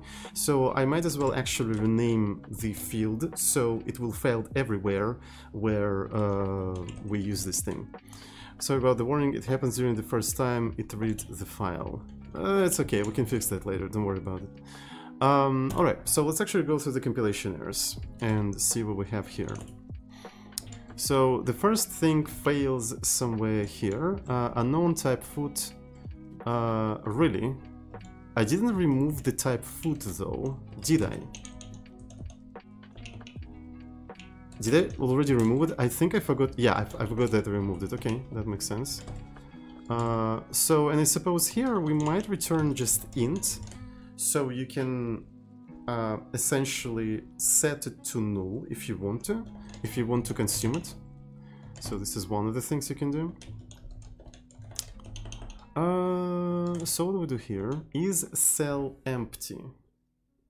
So you have coordinates, right? And you check whether you have something there. So, and by the way, this entire loop can be now replaced with game foods. To be fair, can I like have a better array? Can I have two-dimensional array? I think I should have a two-dimensional array. It would be way better. Yeah, because then I won't have to do this, you know, mathematics, gymnastics stuff. Yeah, so I can replace this entire array with just simple if game foods position. How do we store them? Is it... Yeah, I think it makes sense to store them row-wise.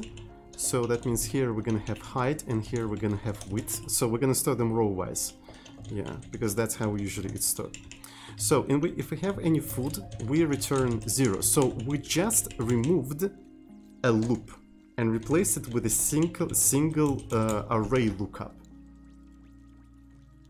Just a single array lookup, and we're gonna probably do that for each individual loop here. So it's probably gonna speed up this kind of stuff dramatically, hopefully.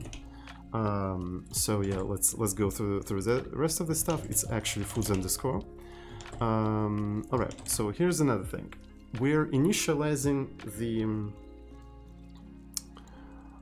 the game. So what we're doing here, we're taking a random empty coordinate on the board, right? So it's a random empty coordinate on the board. I think we need to save it somewhere, so it's a chord pose. And now, instead of initializing it like that, we have to do pose y pose x equal 1, right? So we're just indicating that there is a food there. So yeah, cool. Foods underscore. I keep forgetting that it's foods underscore instead of just foods. Okay, and here we have this kind of thing. All right. We take a coordinate in front of the agent. And so does coordinate in front of the agents also wrap it around? I don't remember. It does wrap it around. Perfect. Perfect. So now, if game foods underscore in front y in front x, we want to return a pointer to that food, right? So then you can modify that cell if you want to. And again, we removed a loop with an if. Is food count used in the loop the same as width and height? What? I don't understand your question, I'm sorry. I really apologize. I think I'm dumb. I just don't understand your question. Okay, so what do we have here? Food in front of the agent. Okay, so this one has to be int. If food not that, we had a loop where you assigned 1 to food in loop. Cool. Thank you for letting me know that I had such loop. Now, so if I say eaten, so that means I have to do 0. Cool. Another one. Next generation.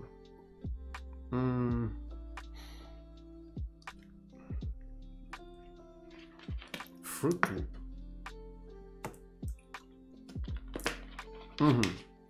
So okay.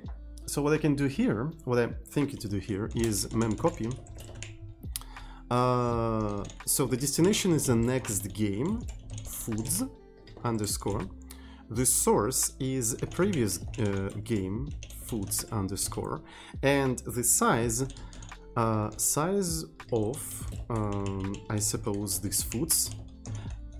I don't remember how it works on multi-dimensional arrays. I think it should work okay. I think it should work properly. Does anybody remember? I need to double check. So if I have something like axis 5 by 5, right? And then I'm gonna do something like this, and I'm also gonna include stdio and stdlib.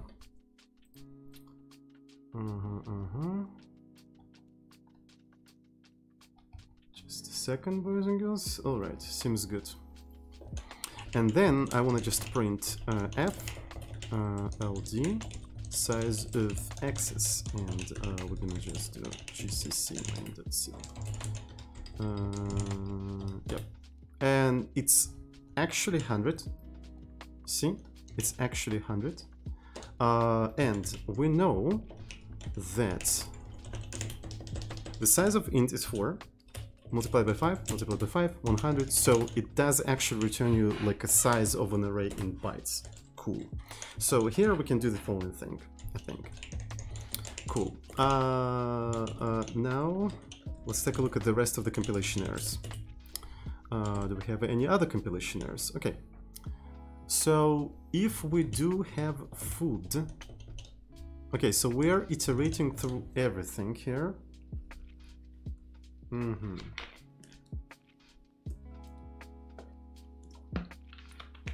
All right, the rendering could be a little bit slower, but I don't think that it's going to be that much slower, especially after we optimize all of the entities here. It's going to be just a single nested loop. Thresh5, welcome to the stream. How are you doing? What's up, Fengchi? How are you doing? Board height plus y.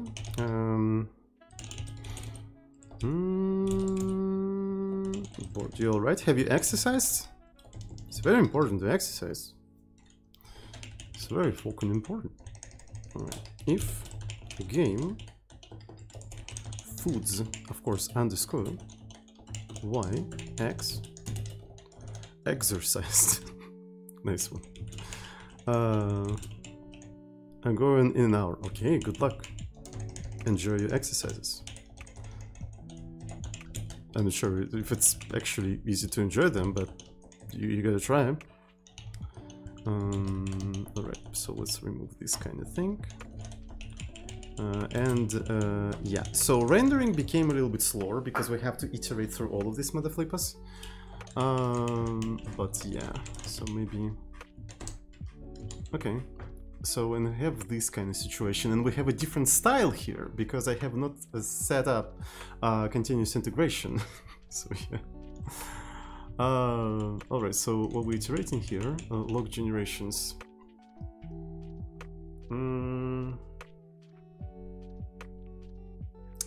Oh shit, okay. So food eaten. I guess what we can do here is calculate how much food we have on the board and subtract from food count. And that's going to be food eaten, essentially.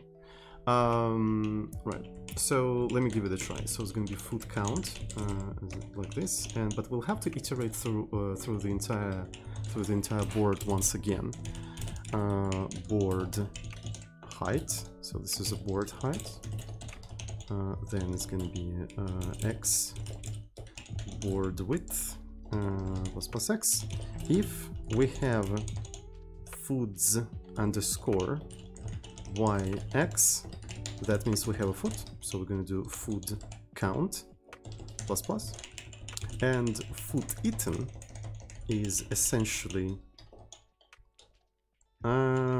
food count, like a big food count, minus food count. Let's actually rename this thing, because it's kind of weird that it collides with the constant. Food remaining, right? So this is a food remaining. This is how much food we had at the beginning, and this is the remaining food. Yeah, I think it's gonna be okay.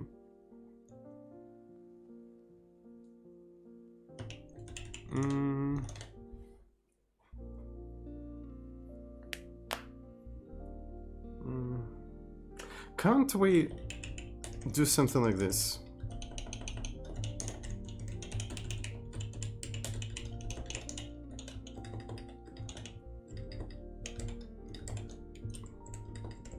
So essentially we have that. Is there any difference in using x++ instead of ++x in loops? Of course, check out C programming language book. Yes, it's actually explained in this book, Grimmerlin. Yeah, it's actually a pretty cool book. I really recommend it, and that question is answered there. You're welcome. Now, do the agents eat feet? What the hell is this kind of question? So we have that. So, yeah, I think it's gonna be correct. I think it's gonna be correct. All right. Food count. Foods count, I think. Okay, seems good. Seems good. All right, all right. Cool.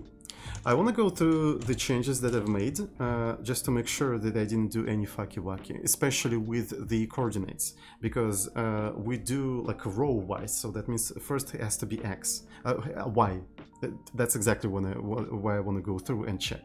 So yx, and what we're doing here, we're generating a new food, and that's why we set it to 1. Okay, cool.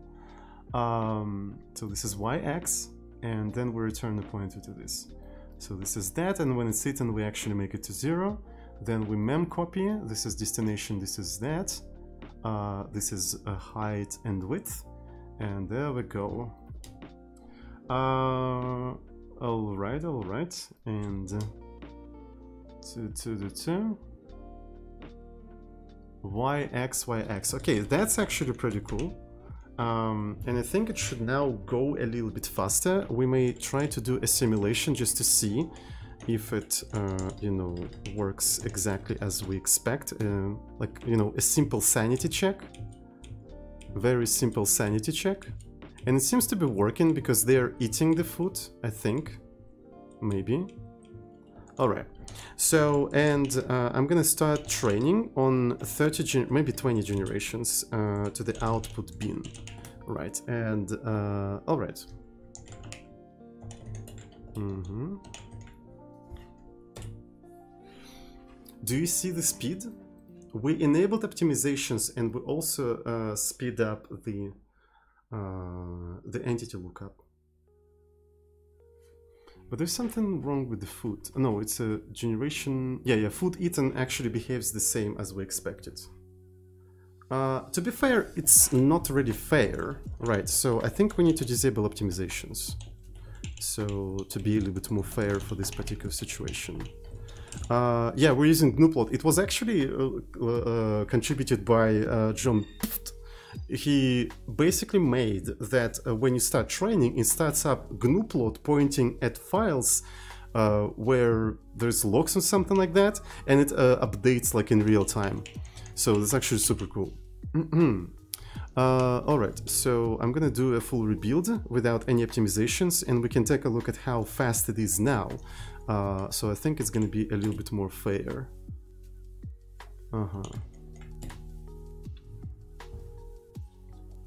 Yeah, it's still relatively slow, but it's a little bit faster now, I think. It's a little bit faster. Is the plotting script in the repo? Yes, here's the stats plot.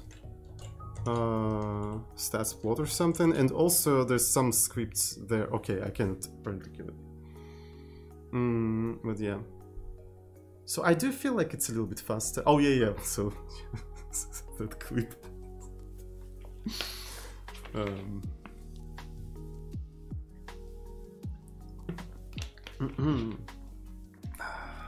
All right, so this is the 20th generation, and let's take a look at the output bin.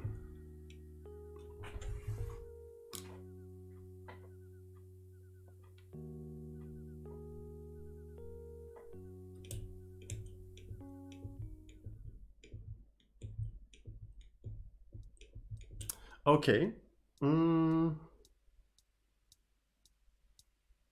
That's really strange.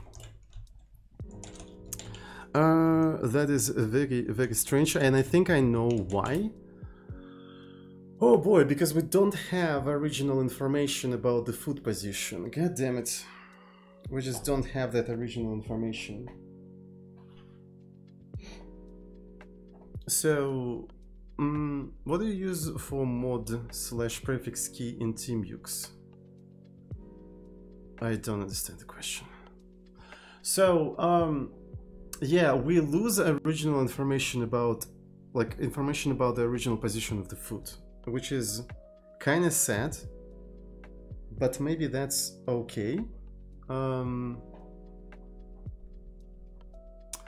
Maybe that's okay. We can just store it there, to be fair. Can we just store it there? I think we could just store it there.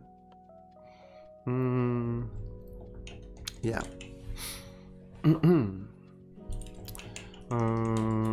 So because I wanna like retain the original behavior, what keys? What? I don't know. I don't know. What are you talking about? Control X probably. Why does it matter? Why does it matter? I don't understand. All right. So what matters right now is that we're losing the original coordinates. We're losing the original coordinates, and this is a problem. This is a real problem. So before I'm gonna go there, so I might as well actually just, you know, keep origin food like this, and then we're gonna have a foods count, right? So we have like food positions and their original positions, so we can easily recover them. Yeah, but before we go into that, I'm gonna just quickly rename this thing. Like this, and go to the compilation errors. So query replace. Foods. Oh, god fucking damn it. Okay. Thank you, Emacs. Very cool. That was super cool. Thank you so much. Alright, so. Yeah. Nice. Alright, cool. Now. So let's do a committee. Improve food lookup from O of n to O of 1. How about that? Isn't that epic? Food lookup from O of 1 to O of n to O of 1. That's actually pretty epic. So, but in fact, I intentionally made it super slow so I can then later easily change it to O of 1 and brag about it. How about that? Alright, let's push that right into the repo. Optimization has been achieved.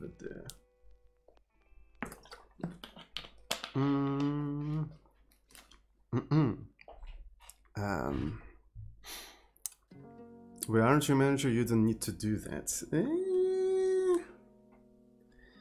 It's not really how streaming works. I'm actually joking. The reason why I implemented slow solution in the first place is because it was just faster, right? Because I was prototyping. So I was just prototyping. So that was the actual reasoning behind that.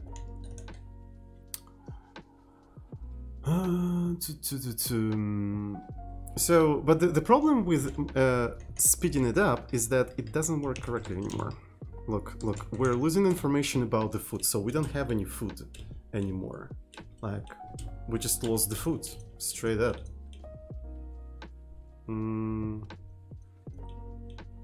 Implemented slow solution because it was faster to implement. Yes, I implemented slow solution because it was faster to implement. You're very funny, you Christian. Thank you so much. All right, so let's remove that.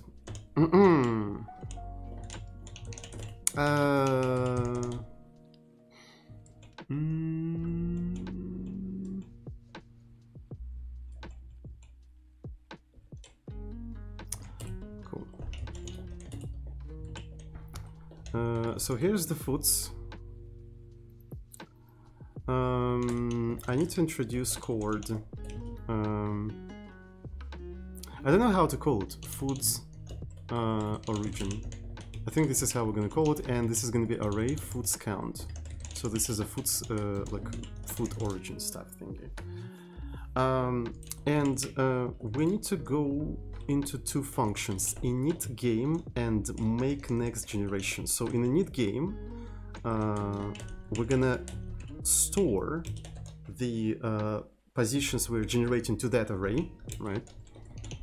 And in the make next generation, we're gonna simply recover the original positions. So this is how we're gonna go about it.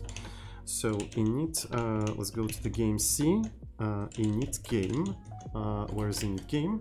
And when I'm generating a new food, so okay, this is where I'm generating a new food, and essentially I do foods origin, I equal pose. I might as well, well, I mean, okay, I see.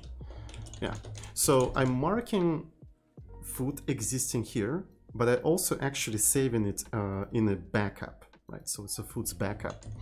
All right, and when I'm making a new generation, I'm making a next generation, I'm not just copying this thing right now, but I do plan to copy foods origin. So I'm copying the foods origin, and then what I need to do, I need to iterate through all of the foods count. So next game. So I can do something like chord pause, next game foods origin I, and then next game foods pause Y, pause X is going to be 1, something like this. So yeah, basically we restore the original positions of the food. It's kind of a hack, but it kind of gets the job done, I think. So sorting equals Geralt. I have no idea what the fuck you're talking about, but I agree with you. So, yeah. It seems to be compiling. And let's actually run for a couple of simulations now. So, actually a couple of generations. So, trainer, output bin, and let's see if it works more or less, you know, believable. Mm.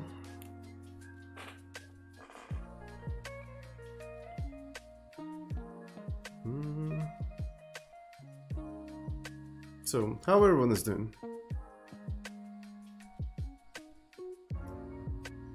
The plots are so cool. Yeah, they're pretty cool. Thank you, John.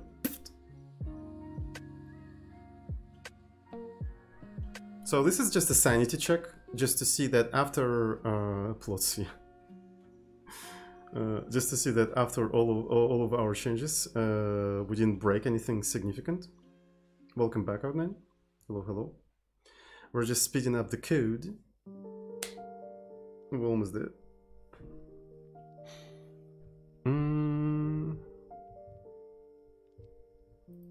So, did they actually run for 30 generations? I think so. I think it's 30 generations.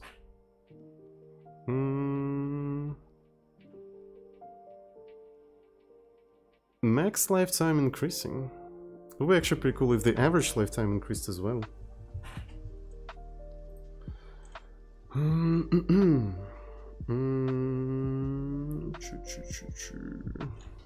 Alright. Now, GP simulator, output bin, and it seems to be okay. The food is there. The entities are moving. They're doing things. Some of them are fighting, some of them are looking for the food. The food consumption is actually, yeah, it's not as big as it says, but yeah, something strange. All right, so I think we fixed everything.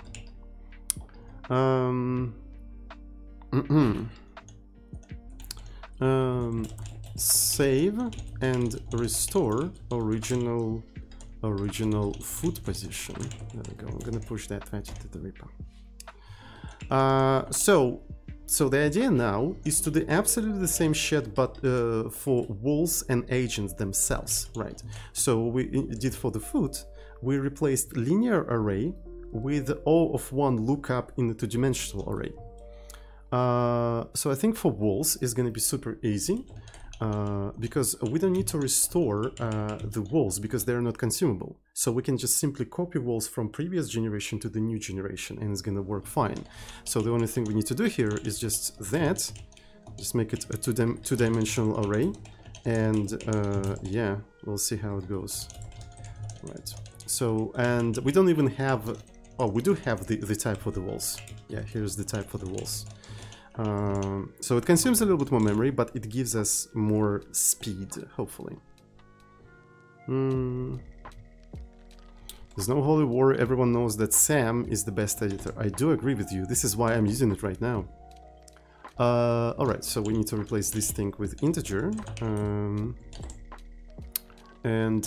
So what do we have here? Oh yeah, so it's cell empty, so we can replace the whole loop here with a similar condition, just a single similar condition. If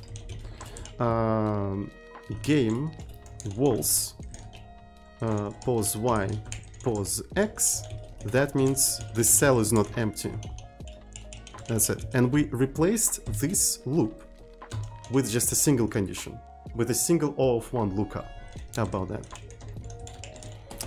Alright, so we're gonna continue. Now we are generating, yeah, we're generating new walls.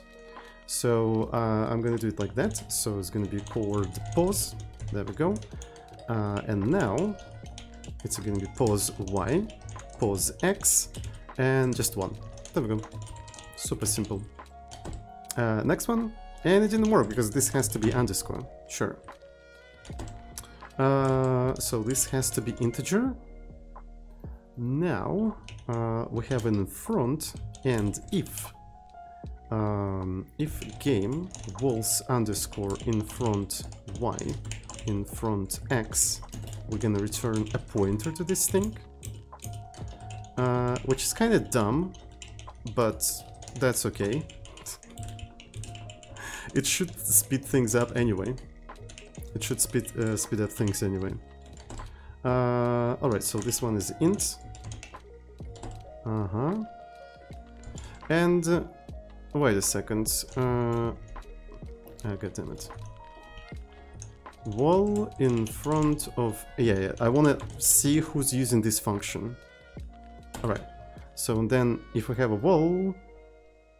If it's null... Okay, that makes sense. That makes sense. Alright, so the rest of the stuff. The next of the game. So, and here, I'm pretty sure we can simply copy one walls from previous generation to the new generation. So it's going to be memcopy.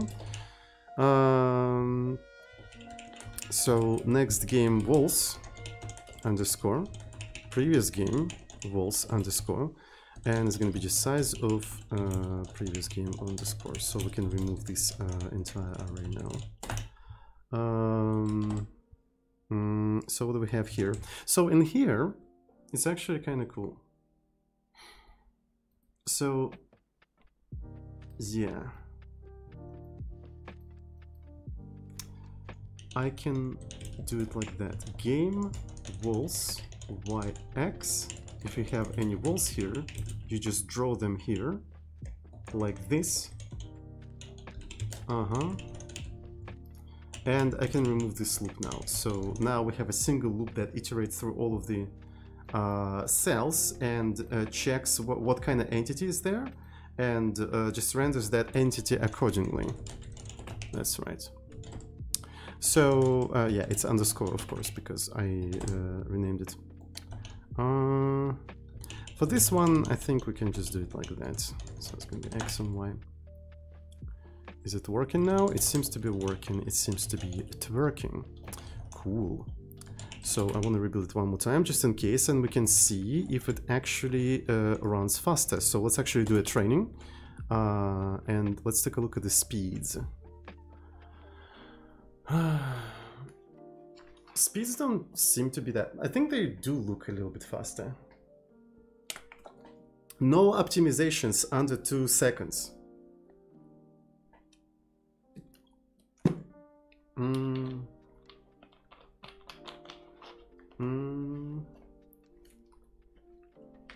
Well, I mean, it grows over time, but yeah.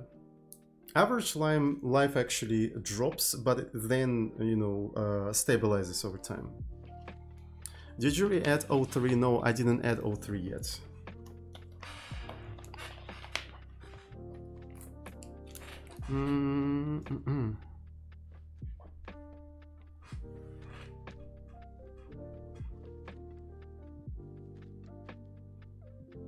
Why does it say that all of the food is eaten? I fucked up somewhere badly.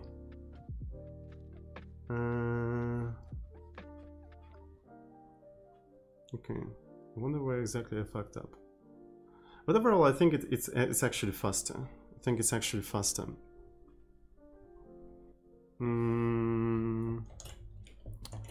So, and let's do a trainer. Let's actually do it as a simulation. Simulation, output bin, yeah. And this is the simulation. Like, they don't even eat that much food. I mean, come on.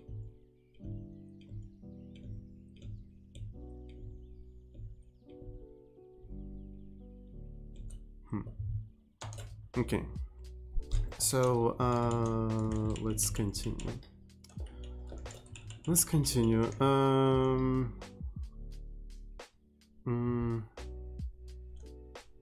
So what was the original commit message that I put? Improve food lookup. Okay, so this is one thing here. Improve wall lookup from linear to O of 1. I'm gonna push that right at the repo. So we improved lookup for foods and walls. For foods and walls. And I think we can do a similar thing for the agents as well. We can do a similar thing for the agents as well. Oh boy. What's funny is that when we are... Wait a second. When we're doing the next generation, how do we generate new one? Do we generate them in their original states. We don't really generate them in their original states. We actually generate a completely new thing. So maybe because of that, we don't need to do this kind of shit. Yeah. So make generation. So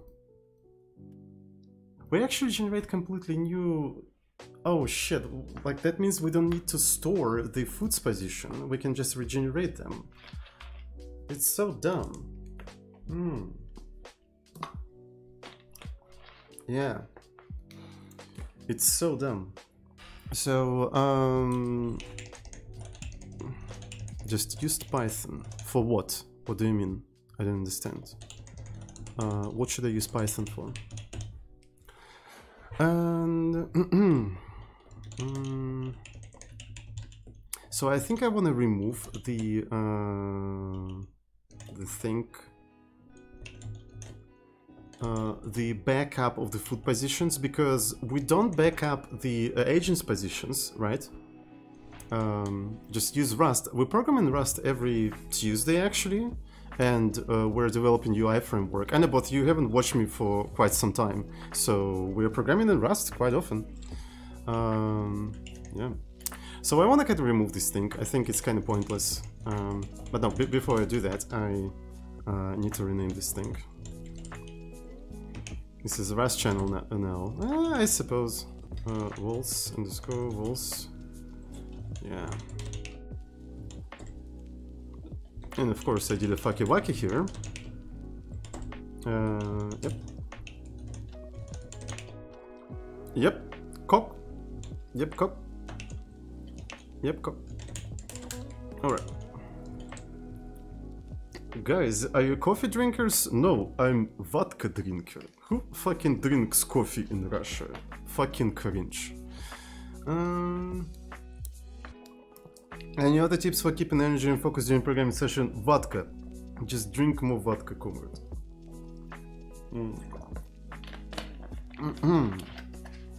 Alright. So let's rename this thing. Vols underscore to just vols. What's gonna be next? What's gonna be next? Yeah, removing these stupid ass backup positions. Let's go ahead and do that. Alright. So when we're generating a thing, we don't need to back it up. Fuck that. And here, I don't need to copy anything, but I do need to go through all of these things. Yeah, I can just take a random empty coordinate on the board. Just take a random empty coordinate on the board and just generate this shit. There we go. And I think it's gonna be very interesting. I think it's gonna be very interesting, and I think it worked. So, and on top of that, I think I want to do a similar thing for the walls. We're gonna generate new walls every time. Yeah, we're gonna generate new walls every time. So, so this is the next game. I'm iterating through walls, through all of the available walls. So here's the random position on the board of the next game, and here's the walls. And there we go. Let's rebuild all of that. So, and I want to do a simple control test just to see if I didn't do any fucky... What the fuck is this shit? Well, apparently we did a fucky wacky. What the fuck is that? Oh shit. Excuse me. If I actually stash that and okay. This is why I do control tests, because sometimes you do a fucky wacky. Fucky wacky is inevitable quite often. So that means I introduced some changes that did that. Okay, so this is without the changes. And then I go back to my changes. I'm gonna pop them out and try to recompile it one more time. Right? And I'm gonna try to run it, and there we go. I in fact did a quite obvious fucky wacky. Alright, so we remove that, so there's nothing wrong here. So there's absolutely nothing wrong here. So we just don't save this shit anymore. So food's origin, essentially what we do here, we just try to find an empty coordinate on the next game board, and that's it. I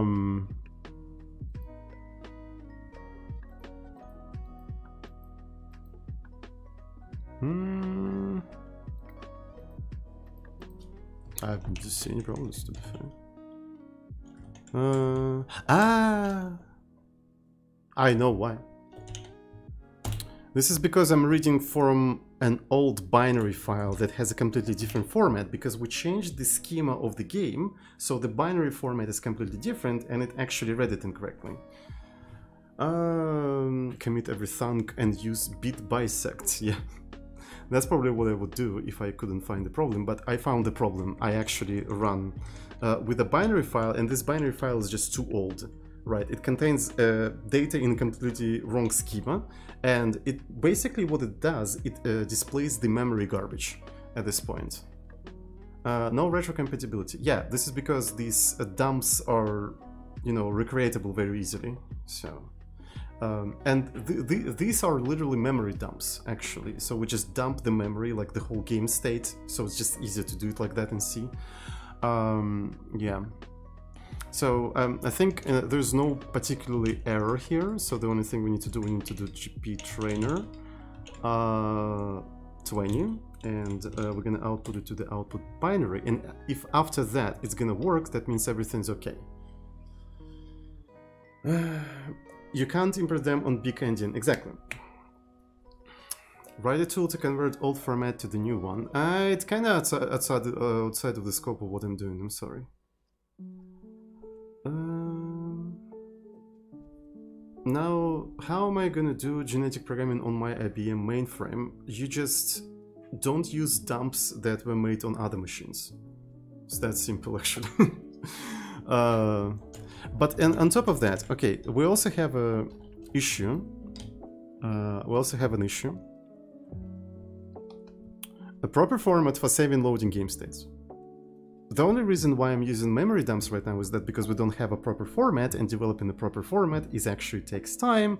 So it was just easier for me to take like the memory and dump it to the file system, because I needed to transfer memory from one utility to another one, and it was just the easiest solution. Come on, I mean, it's quite common. It's quite common of a solution. And those dumps don't really live that long anyway, so whatever, I suppose. All right.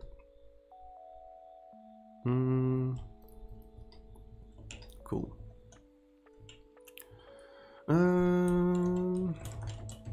Regenerate walls and foods on each generation from scratch. I'm gonna push that right into the repo. Pushy. And a committee. That's right. Are you going to parallelize all the stuff using pthread or something another?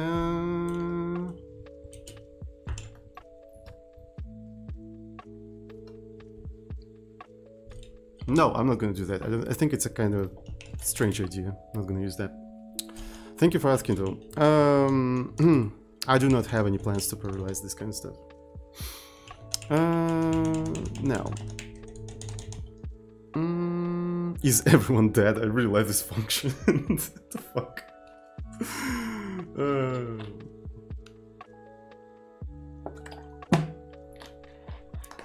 Yes. Now, game.h and...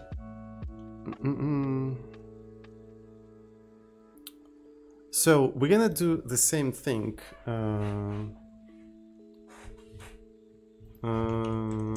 Same thing for agents, but for agents it's gonna be slightly different.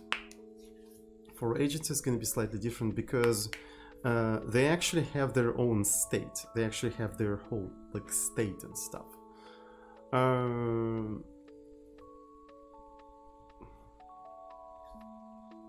So they also contain position.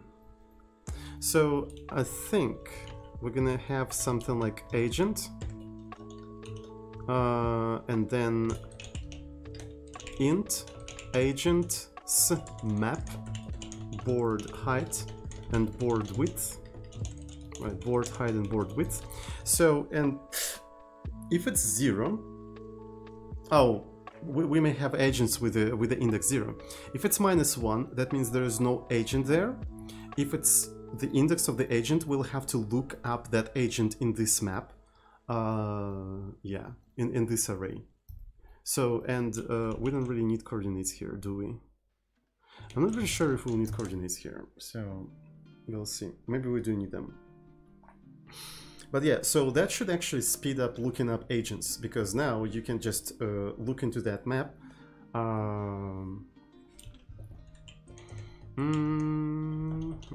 And I think it would be also pretty cool to rename these things to map as well. Right, so you sort of have maps that indicate that we have something there. Now, what I want to do here, I want to just recompile everything and just go through the compilation stuff. So, okay, is cell empty? I still cannot decide if I want... How I'm gonna even do that? How I'm going to do that? So is 0 in the cell of the agent maps will represent the empty cell? Because that would be natural, because we mem set to 0 the whole game, and that's supposed to be a valid state. So maybe, yeah, maybe if it's not 0, it represents the agent with the index -1 of it. So that's probably what we'll have to do here. That's probably what we'll have to do here.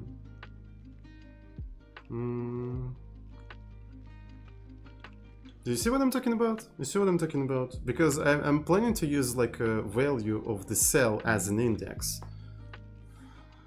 All right. So I think it should be pretty straightforward. So game agents pause y, pause x, right, and then return 0. So and look now, this function actually performs 3 checks that are O of 1, and this is like the whole function is O of 1. Like to check whether a cell is empty, it's just that.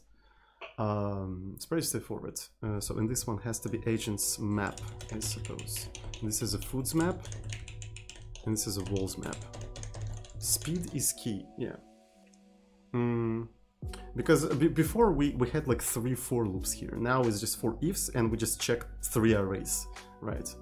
For different kinds of entities, right? It's just 3 arrays for different kinds of entities. We might as well actually have like a single array that contains an environment. Still not branchless though. Maybe we can do something like this or this or this. We'll see. Maybe maybe you can make it branchless. It feels like you can make it branchless if you think about it.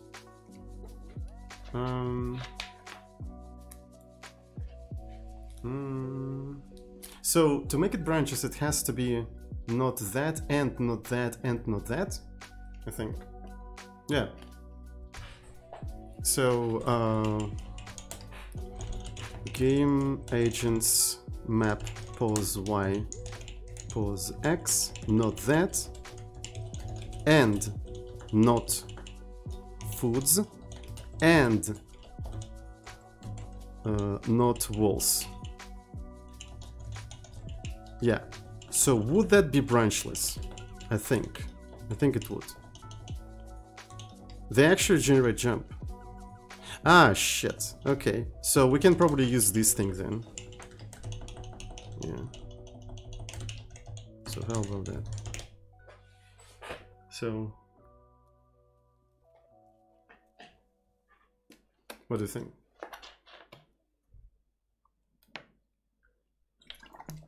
Would that be branchless?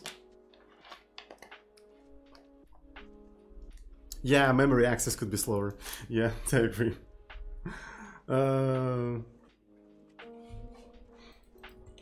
So we'll see, because they are located like in different like arrays, and if they are like don't fit, all of them don't fit into the single cache, it could be actually quite bad. Look, because they're located like near to each other in the memory, but all of them may not necessarily fit into the cache if they're too big, right? So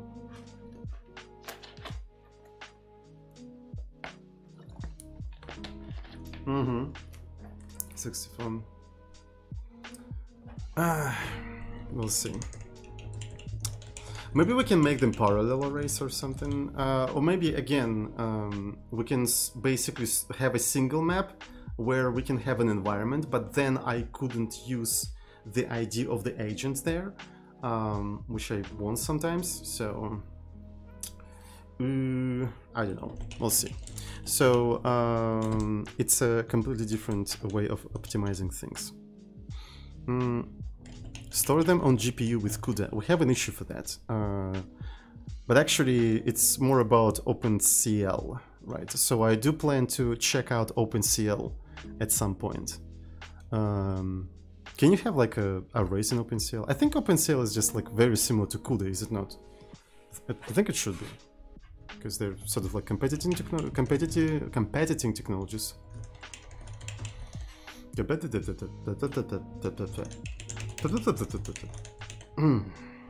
So what do we have here? So we do that, then we generate all of the chromosomes of these things, like this.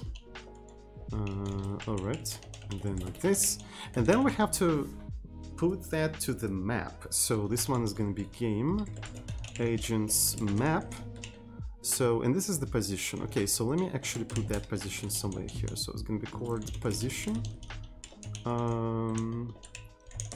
Alright, this is the position, and then we do it like that, pause Y, pause X, and it's gonna be actually the ID, but it's not gonna be just I, because 0 is a valid index for the agent. So we're gonna make a convention that the index that it's stored in the agent map is I plus 1.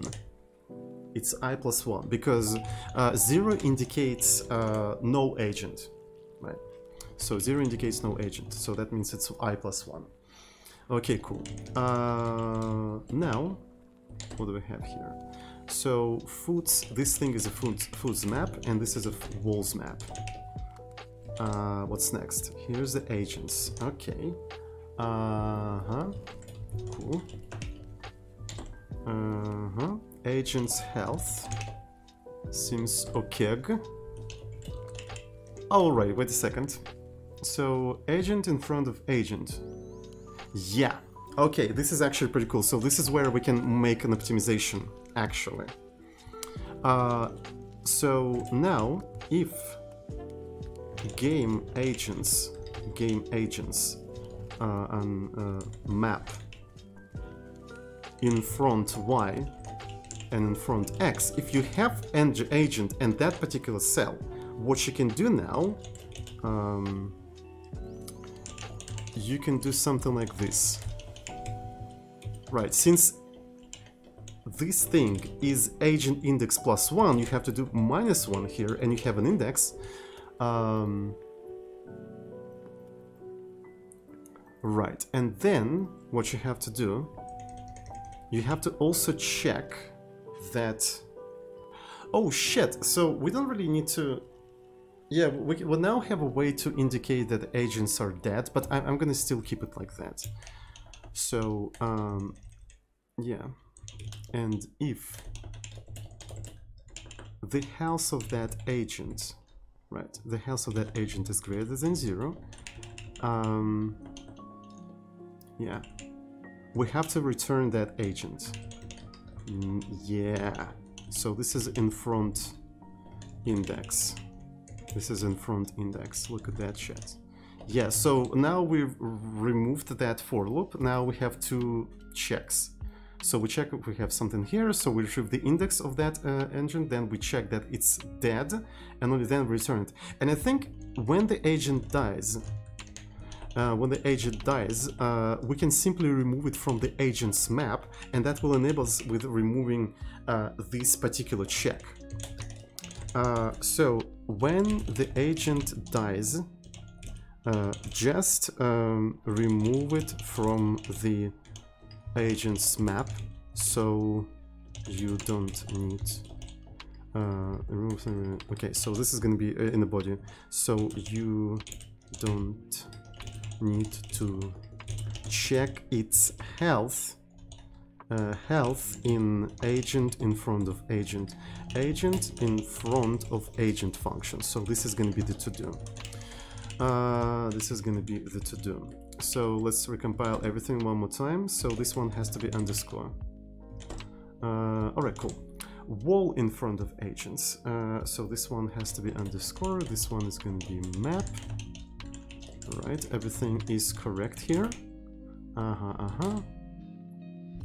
So this one is also pretty correct. So, and here is the interesting part, I suppose. Alright, this is not that interesting of a part because I don't see any changes that needs to be done here. Appa, 420, welcome to the stream. Really glad to see you. Hello, hello, Appa. How are you doing? How are you doing, buddy? Is everything's okay?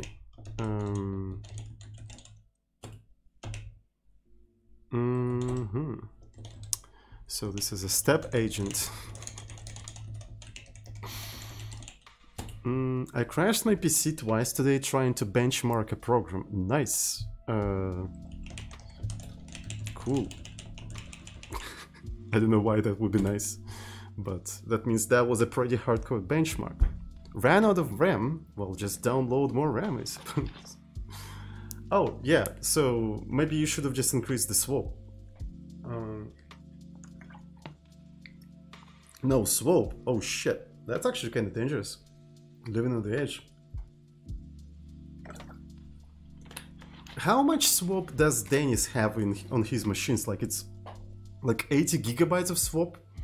And he keeps saying that it's justified because he sometimes runs software that needs that much of memory. Swap saved me multiple times. Yeah, same. Swap is super important in my opinion.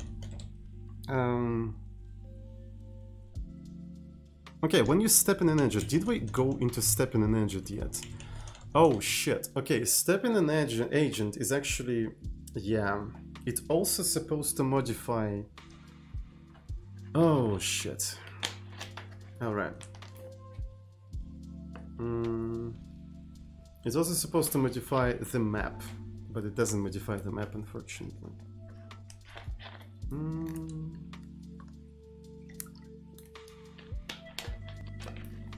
I thought it was NVIDIA. NVIDIA driver at first, but after it happened twice, I realized maybe I was running out of RAM. Yeah. How are we gonna do that? I suppose the easiest way to do here would be to just accept the game. Right, to accept the game and the agent index, and actually, you know, update this stuff, and then update the agent map as well. I'm not sure how it's gonna go. But maybe I want to do that after I finished with the refactoring, so yeah. Step agent should update agent map. There we go. The JVM doesn't handle out of memory errors, so I had stack faults while starting the program and it costed way too much time to debug that. Yeah. It's true. Toot, did I say toot? Goddamn, thank you so much. Toot. Alright. So agents, we're just turning them left and right and stuff like that. And stuff like that, agents underscore. Agents underscore. It handles out of memory for user programs, but not for internal stuff. It's kind of interesting. Why? Well, it's additional like branching and stuff, and JVM is trying to be as fast as possible, I suppose. Maybe. To think about it. I don't know. I don't know other reasoning. This one seems like pretty logical to me. The user program use a pre-allocated BOM allocator. Ah, okay. Hello, Sophian69. Nice. I like bum better, so I think we should actually come up with a bum allocator. Yes. You know, there are linear allocators and there is a bum allocator, the one that is used by JVM. It sounds like something that JVM would use. It would use a bum allocator.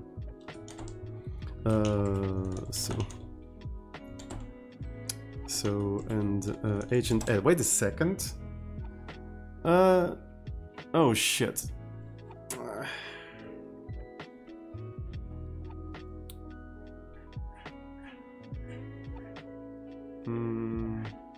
Bum is out of memory. God damn it. Okay, I think I'm not gonna actually do linear lookup for agents right now because it's too much of a work.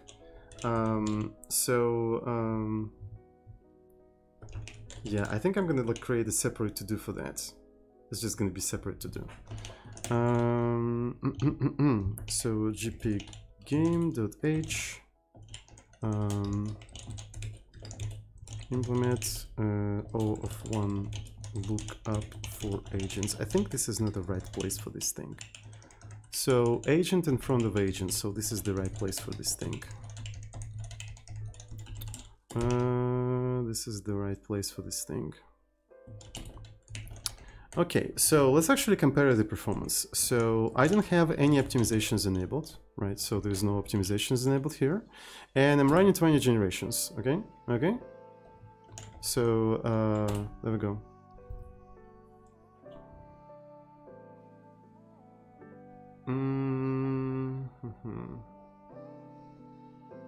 No optimizations, by the way. No O3 or something like that. Nothing special. So, and it's like around like 1.5 under 2 seconds, right? So it's under 2 seconds, and this is how it was before. Oh shit, did I do clean?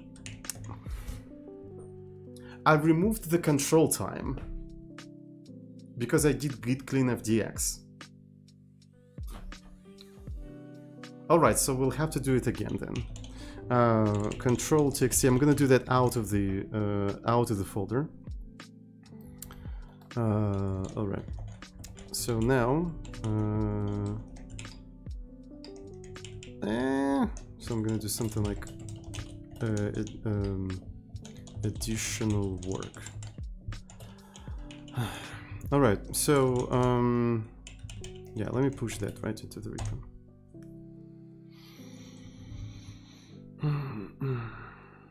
So, and I'm gonna go to the master, and I'm gonna rebuild everything. So I'm gonna go to the place before any optimizations, right? So we don't have any optimizations here right now. So I'm gonna run it right now. And yeah, the first generation to simulate already takes like 3 seconds. So this is the time before any asymptotic optimizations, right? So this is the time without any asymptotic optimizations. This is okay. So I have to actually kill it. So it's 2 seconds or something. But this is the time after asymptotic optimization. So it's actually improved like quite well. So you see, isn't it cool? So this is the time before our manual optimizations. This is time after our manual optimizations, and we didn't enable any O3s yet. Yeah, so, and we're gonna actually enable O3.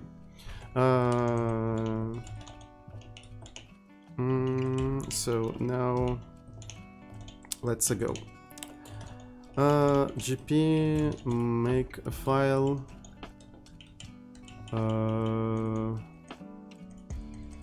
So it's gonna be something like this.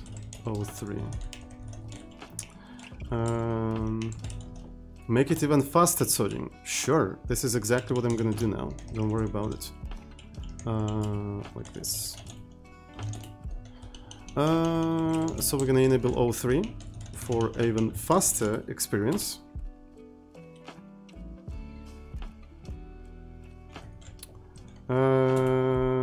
All right. So this is the time with manual asymptotic optimizations plus O3. Half of a second, a single generation, half of a second.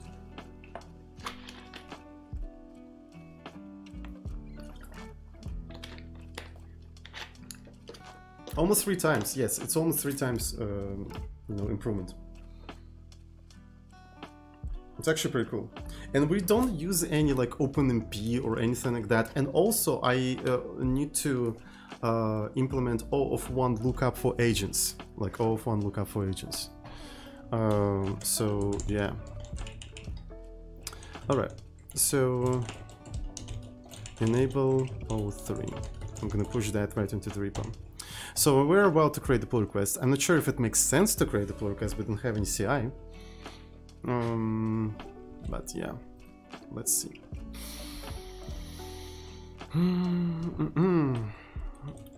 So speed up entity lookup, and it's gonna close the issue too.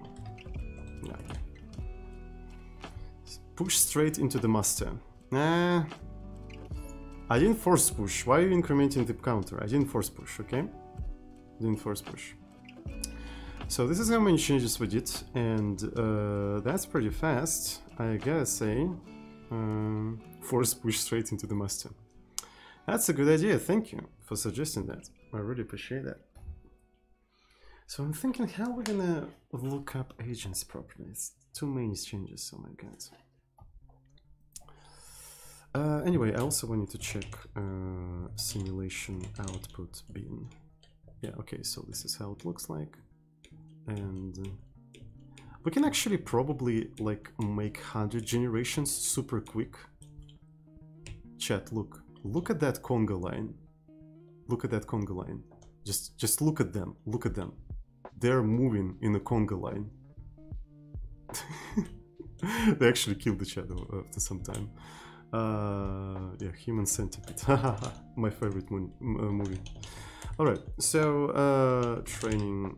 Let's actually do 100 iterations and see how fast it's gonna do that. Oh shit! GNU plot is... I hate this GNU plot, to be fair. Like, what the fuck? Luis Manfroni. Oh. Uvu, thank you. Thank you so much for 2 months of tier 1 subscription. And thank you, and welcome to our epic genetic programming club. You're now a 2-time champion of the channel. Dep, somebody kill me. All right, so let's go ahead and try to do that one more time. Yeah, so it's gonna be 100 generations, and I wonder how much time. Wait a second, for like a proper thing, what we need to do, we need to actually time it. Yeah, there we go. So we're timing it now, and I wonder if it's gonna, you know, actually improve over time.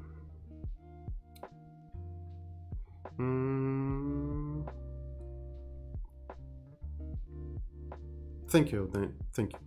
I really appreciate it. Because that was embarrassing, so after that, I don't know.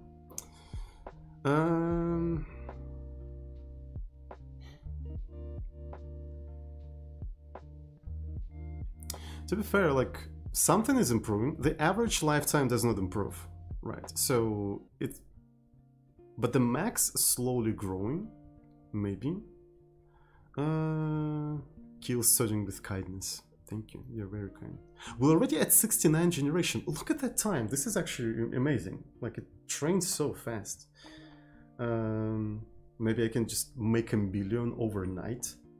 But it doesn't make any sense because it converts pretty much. It's kind of pointless to do any training at this point because it's pretty much converged.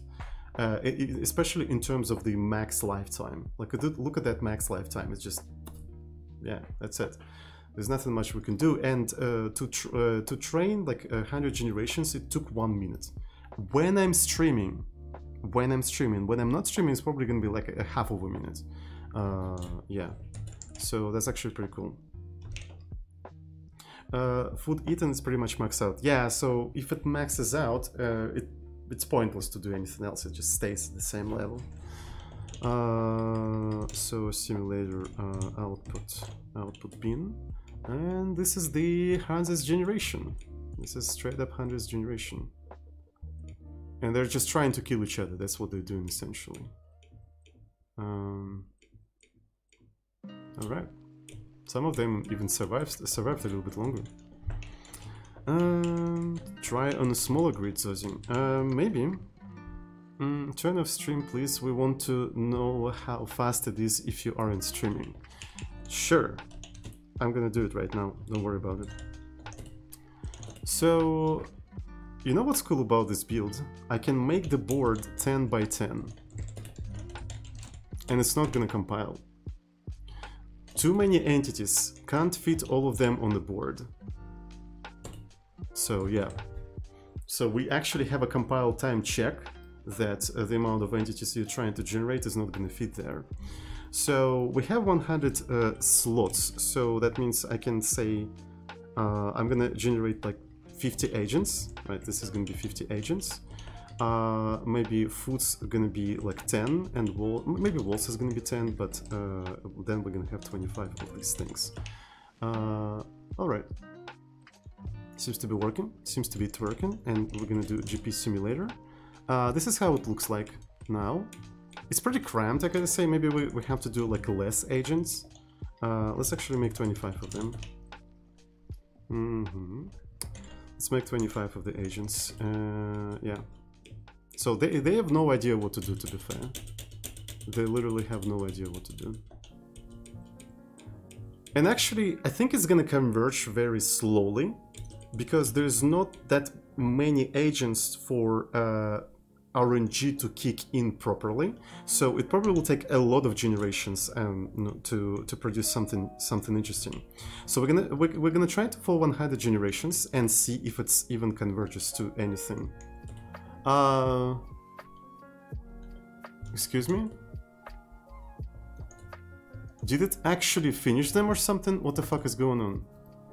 I don't know what happened. Did it sick fault? Wait a second, it sick faulted. What the fuck? How did it sick fault? Oh, alright. That's very interesting. I didn't expect a sick fault. So thank you for suggesting that. No borrow checker, exactly. 100 output bin.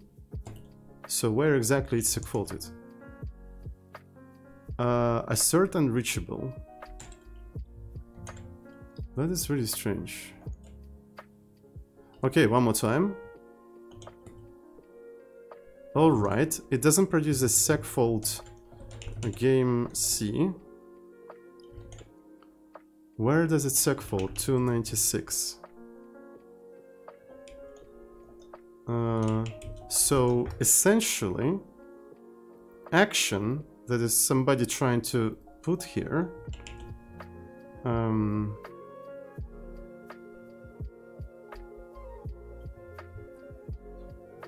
It's actually pretty good that I put an assert here. So it means there's a memory corruption here. Who's corrupting the memory? Who's corrupting the memory? I wonder. Okay, execute action. So it's happening in execute action. So main step game execute action.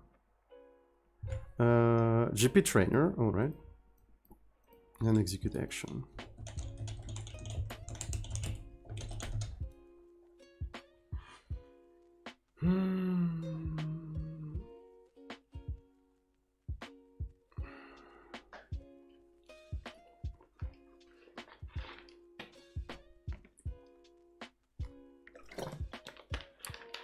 Also, by the way, it's kind of strange that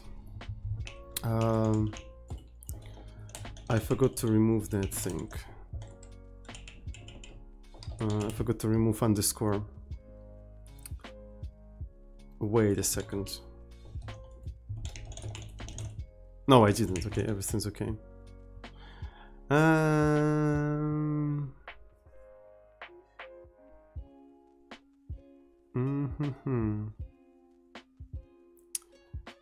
How does that happen? Execute action. Where do we use that?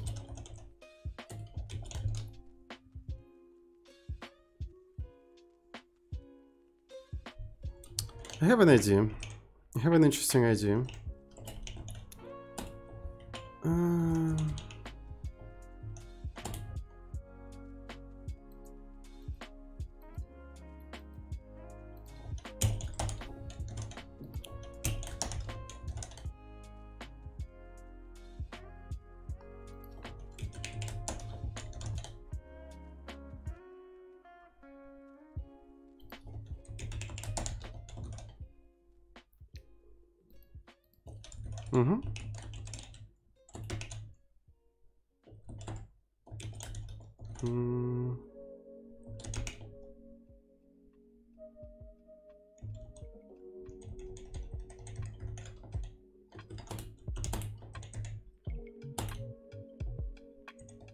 Fair enough. Fair enough. Okay. GDB. One more time. Run 100 output. It doesn't really segfault in... Yeah. It does not segfault in debugger.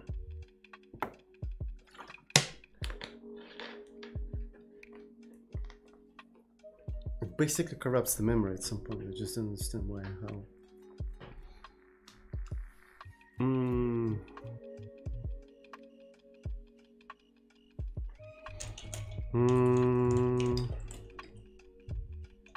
Simulator. Okay, it also segfaults here, which is actually nice.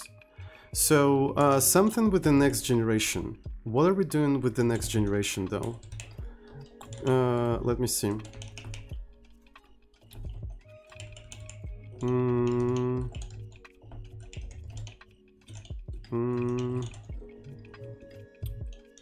Game next generation. So next generation is doing something very, very fucky. Alright, so for the next game, I'm just... Okay, so first of all, we clean up the next game completely. So then we're generating new foods, we're generating new walls. So then we mate agents together, mutate them. I don't see any problems. We don't use memcopy anywhere here, so it's not a problem. It's not a problem. So random direction. There's something wrong with the next generation. Let me try to reproduce that. I wish I could do just GDB and just run it. And it is not reproducible in the debugger. Then if I try to do that thing in GP simulator, it's segfaults. Walgrind. I'm afraid that Walgrind may show a lot of shit that is not related to the application itself, and a lot of shit related to SDL, because SDL actually leaks the memory as like crazy. When you said it sounded like you want to say yeah. That's exactly what I wanted to say. Thank you, Adnan. So SDL makes Walgrind unusable, by the way. It's just fucking annoying. So let me give it a try. Maybe GP Trainer does not link with SDL, so it doesn't matter, right? But we link with SDL, but we don't do that. Okay, so we don't run it. GP Trainer 100 output bin. I just forgot what I wanted to type. I'm sorry, that was my reaction. All right. Okay, so invalid read of size 16 mate agents. Okay, that makes sense. Mate agents 373. So why would that be an invalid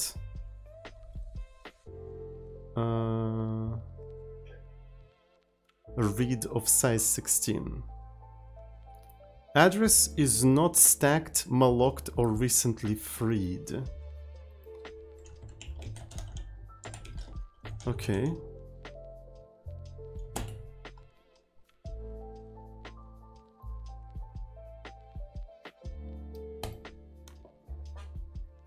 Is it optimization's bullshit? Wait a fucking second.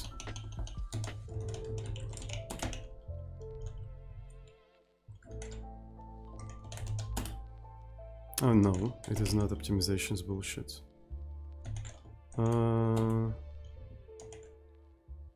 Alright, so which is actually good because I don't want to lose this optimization. What did I do? This is why you should program in Python, am I right? File run, let program crash and GDB execore. I don't want to do that for some reason. Sorry. Sorry, I don't want to do that. Okay.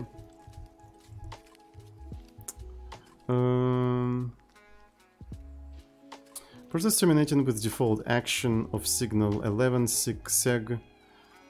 Why? Okay. Make next generation. Trainer. Make next generation. Games. There's 2 of them.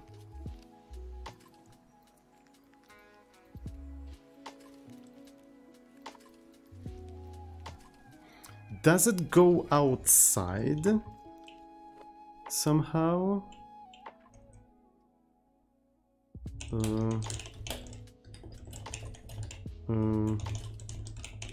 That would be kind of an interesting explanation, actually.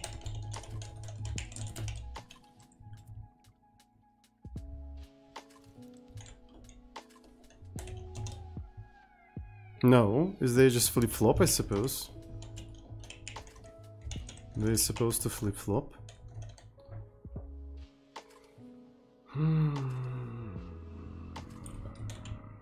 So something with the size. But what's funny is that it's not reproducible on bigger boards. That's what makes it funny.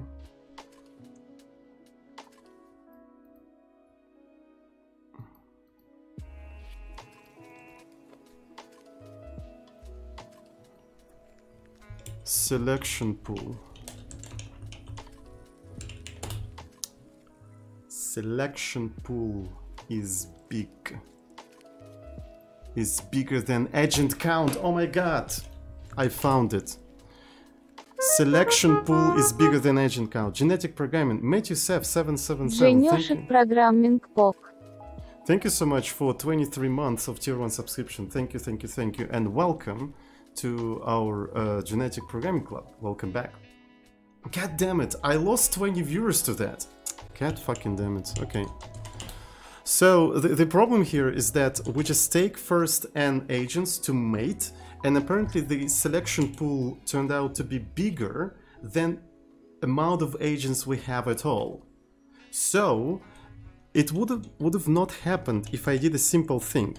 If I just asserted that selection pool is less or equal than agents count. And if I add this thing here,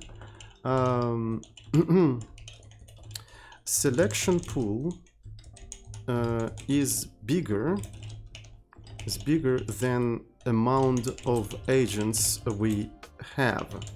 Right. So if I add this simple check, this shit is not gonna simply compile. Wait, what the fuck? Expected declaration. What the fuck do you want from me? Well, expected declaration for ... Oh, static. Alright. Yeah, there we go. So selection pool is too big. So that means we can just choose it. Like, yeah, I just forgot to add the proper check for all of that. And now, if I try to train for 100 generations, this is how fast it gets. So this is 100 generation. We can time that. And now we can go probably for thousands of generations, maybe for for 2,000 of generations, maybe even 3,000. Because it's so small, right? We can probably do that. What's interesting is that GP simulation, I wonder if they improved over time. So this is going to be the output pin, and let's see. Well, they ate all of the food. They ate all of the food at least, and then they died. So that was actually pretty cool, because this is the first generation. This was the first generation. So, but yeah. So what about like 100,000 of the generations? One wiggly boy. So this is half of the generations. Like there is not enough like data to memory. What's wrong with memory? We use a fixed amount of memory, by the way.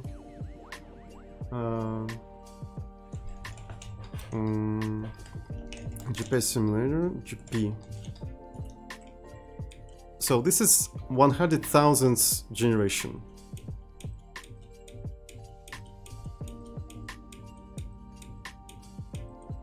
It's kind of cool that they eat the whole food. They ate everything. So yeah, it's pretty cool. You want a smaller board? Here you go. Here's a small board for you. So yeah, we can try to enable the training here, so we don't need that stuff anymore. And I also need to add this check. This check is super important, because without this check you can quite easily segfault yourself. All right. So check. Very important. Check that selection pool is less or equal than agents count. There we go. And I'm gonna remove these parameters because they're not really that important. So maybe I need to amend that. Nah, whatever. I'm gonna. Did I already merge my pull request? Speed up entity lookup.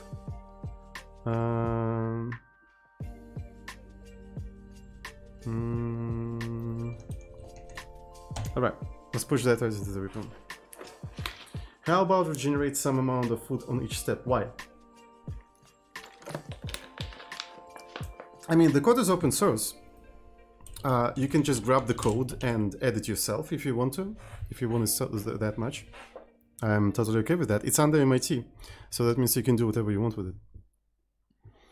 Alright, so yeah. Thank you, Freefoo, by the way, for suggesting to check on the smaller boards, because otherwise I wouldn't be able to find that bug. And that was actually a pretty important bug.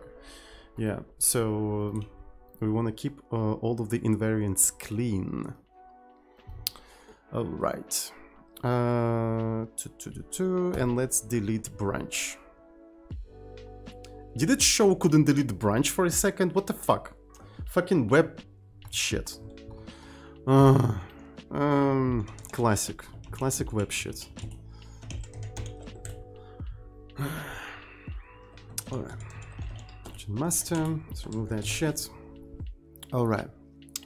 What else do we have, boys and girls? What else do we have? I'm gonna go to the project.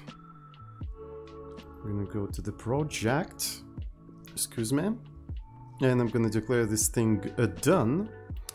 Yep.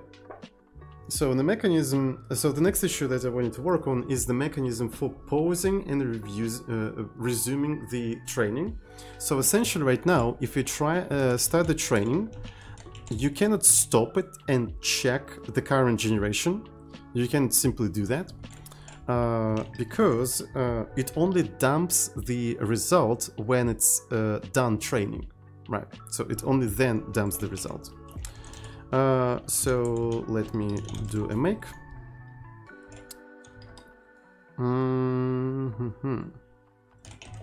GP simulator and let's say 100 and output bin. Trainer. There we go. So this is really inconvenient. It's kind of cool, but also kind of inconvenient. Maybe there should be some sort of a flag that enables GNU plot. Yes, there should be some sort of a flag, right? That so by default there is no GNU plot, but if you provide the flag, it will show you GNU plot. Because sometimes I don't want to look at it yet. I just testing things, and this is kind of annoying. So yeah. And right now, my point is I cannot Control C and look at the current generation, and I cannot Control C at all because GNU plot actually steals the focus completely. So yeah, we need a way to disable GNU plot completely. It's kind of annoying, it's unusable.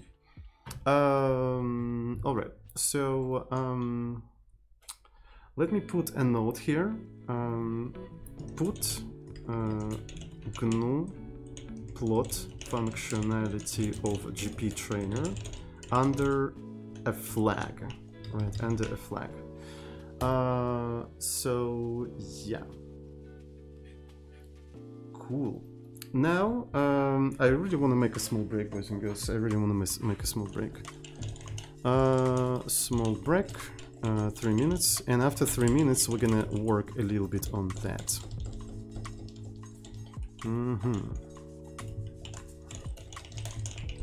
So all right, let's make a small break, and you guys have fun.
Yo, what's up? What's up, dank people? How's it going? Alright. So what we're gonna do here. I really want to fix that thing. Like, I want GNU plot stuff to be disabled by default and only enabled by a flag. Yeah, because it steals the output. It's kind of annoying, but sometimes it's kind of interesting to look at the statistics. So this is why I want to just work on it right now, and we're going to simply put it under the flag. Shouldn't be that difficult. So it's a trainer. Let's take a look at the trainer. Yeah. So what we're doing here is this is the usage. So generation count, output bin. To be fair, we can make like a generation count like value default to something and output bin also default to something, and we can have like flags. Something like options, and then we're gonna have different kinds of options. The first option is gonna be generations,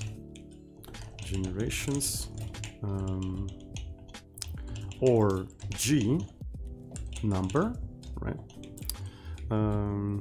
Amount of generations.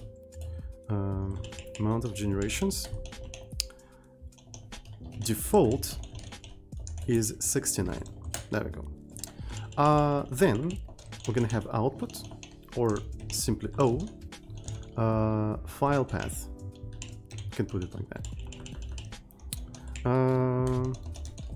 Output file path default output bin. There we go. And then we're gonna have a special flag called GNU plot.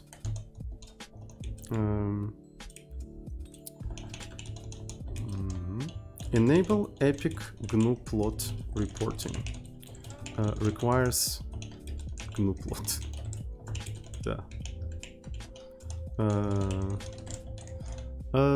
Yeah, so this is gonna be the thing. Cool. So now I'm gonna move the generation count here, and generations count, and it has to be a 69 by default. Then we're also gonna have const char output file path, and by default is also gonna be output.bin. Right, and we're gonna organize the loop that parses the flags. Or maybe not. Yeah, because I don't have a GNU plot installed on my machine, by the way. So that means it doesn't require GNU plot? I don't know. So yeah.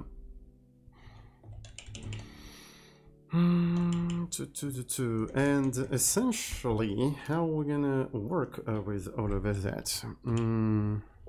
How are we gonna work with all of that?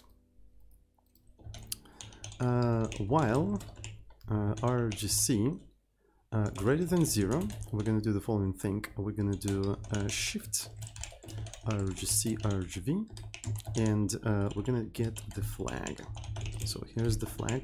It's a const char flag. And we're gonna simply do the following thing. If strcmp flag generations, you know what, let's actually, fuck all of these, big flags. Let's actually leave only small flags. And this one is gonna be GP, GNU plot. Because I don't want to type this out. Who fucking uses big flags anyway?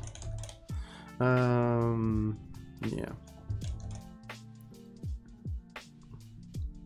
I mean, D uses a lot of like dynamic, automatically stretchable arrays, so I would assume that it's kind of difficult to buffer overflow there. But I mean, probably, I don't know. It depends on how you program in D. So yeah, if it's equal to 0, that means if RGC equal to 0, we'll have to do usage, and then fprintf usage std error, by the way, std error no value provided for flag s, and we know the value of the flag. There we go. So if the value was provided, we're gonna assign generations count equal a to I. Yeah, we'll have to do something like const char value shift RGC RGB. There we go. Okay, so we handled the first flag. So this is minus G flag. Cool. Otherwise, strcmp flag O equals 0. So we also wanna do a very similar thing here, but instead we're also going to set output file path to the value. And the last one, we want to check GP. So we're going to do something like this. Use like GNU plot, right, is going to be automatically by default 0. But if you provide this flag, it will become true.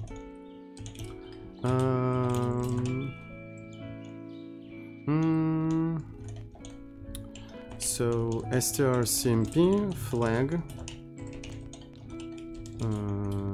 0. Hello, Nutrix Live, welcome to the stream.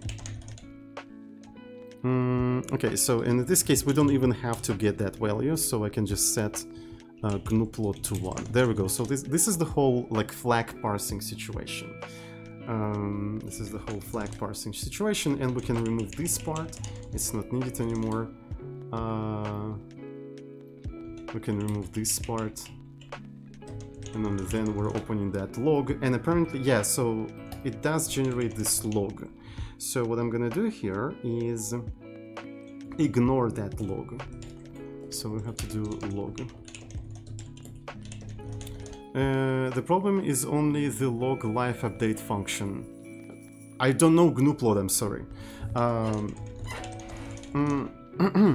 Okay.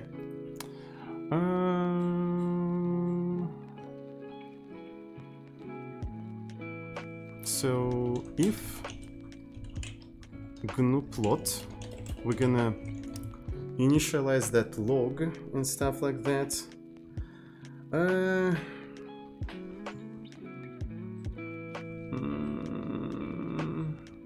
Alright, so we'll have to do... You forgot about break. Oh yeah, thank you so much. Thank you. Thank you.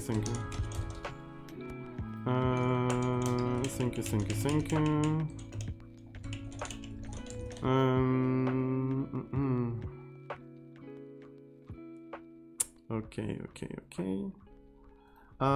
And I think we'll have to do it like that. So by default it's gonna be null pointer, right? And then it's gonna be like this. If GNU plot, like this. We open the log header.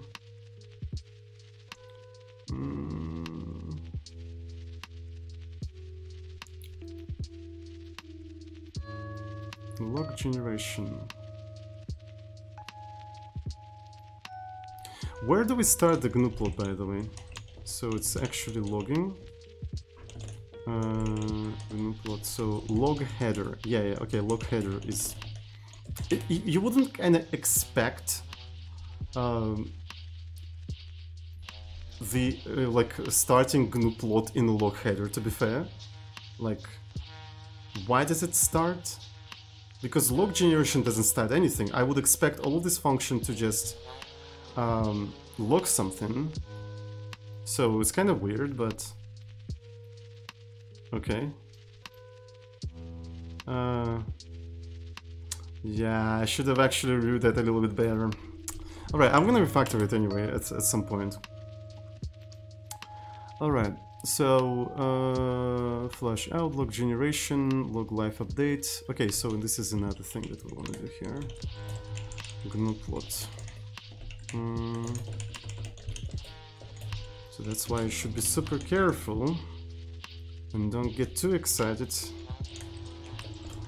Okay, so this is essentially initialization, this is actual logging, and this is deinitialization. Okay, I think it makes sense. Alright, so does it compile? Does it compile? It seems to be compiling though. Okay, GP trainer. Let's actually try to run it. It actually runs it and it's doing things. Right, and if I try to do GP, no value provided for flag. Yes, okay, so...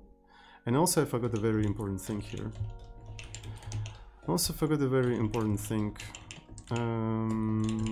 Okay, so... And I don't have to do this, that's for sure, for GNU plot, because it's just a flag, it doesn't have a parameter. Are you done with your blog game? Check out the schedule, check out FAQ, check out everything. You are new. You have no idea what is going on. Alright, so if I try to do this kind of thing, it actually shows me this kind of stuff. Alright, that's cool. But if I do that without this thing, it doesn't do the GNU plot. So I can, you know, have GNU plot on demand. You do have MA. Well, I mean, I answered the question.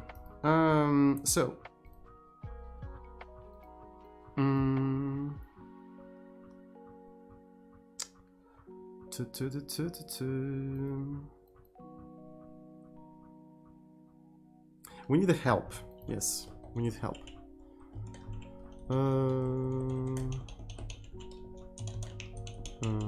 So this is going to be something like print this help. Print this help, and we're gonna have a similar situation here. Else if strcmp flag.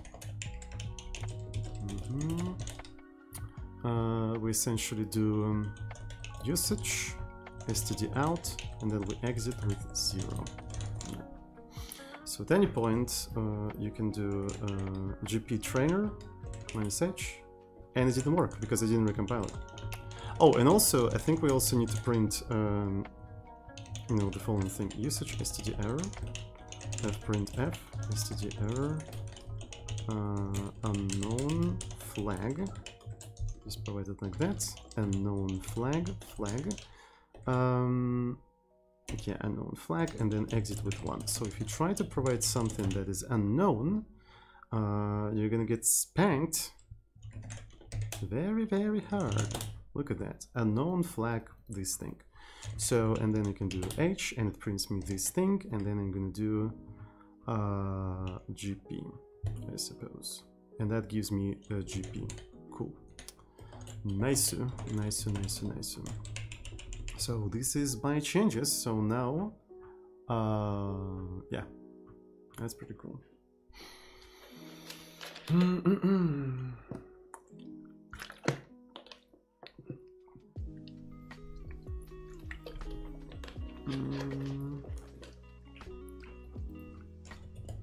Let's do a committee. And why this shit is not git ignored? Because it's not log, it's dat. It's dat log. Look, it's dat log. It's dat log.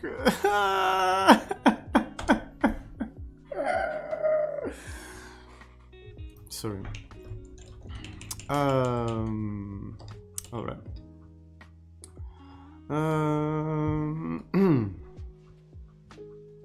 Let's continue. Did it actually get ignored? Okay, so it actually get ignored it. Cool. I think I need to create a separate branch. And who fucking cares? Put GNU plot functionality of GP trainer under a flag. That's basically what we're gonna have here. I'm gonna push that right into the repo. Right into the repo.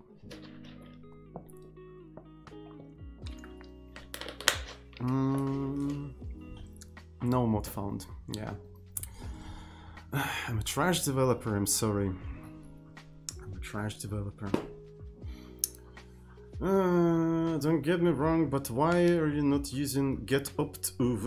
Because I already answered that like a couple of seconds ago. I'm a trash developer. So, yep.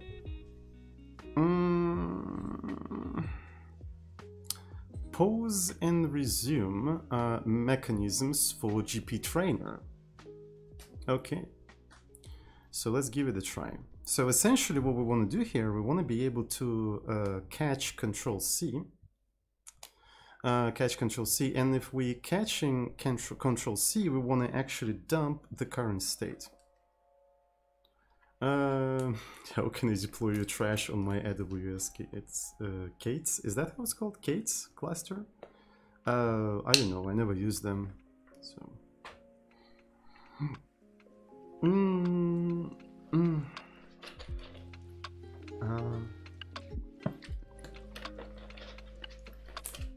So let's actually quickly implement that, I suppose. I just pulled buzzwords out of my ass. Don't worry. Oh, I see. That makes sense. So, does anybody remember how to handle Control C? I remember you're not supposed to use Signal because it's not portable or something, because that's what Herzenplatz told me. Yeah, I don't remember. Okay, so maybe that's what we have to do. So we assign a signal, we're gonna put a sig in there, and this is gonna be our signal handler. So let's give it a try. I have a cool idea, chat. I have a cool idea. I'm gonna go to GP trainer. So it's gonna be 4. You use some package from Crates.io. I think it's called Control C. I think it's Control C. It was called Control C.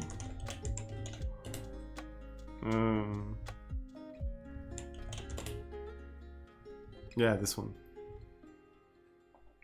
I wonder if there is Control Z though. Control Z. No, there's no Control Z, only Control C. That's the only key combination you can handle. I'm sorry.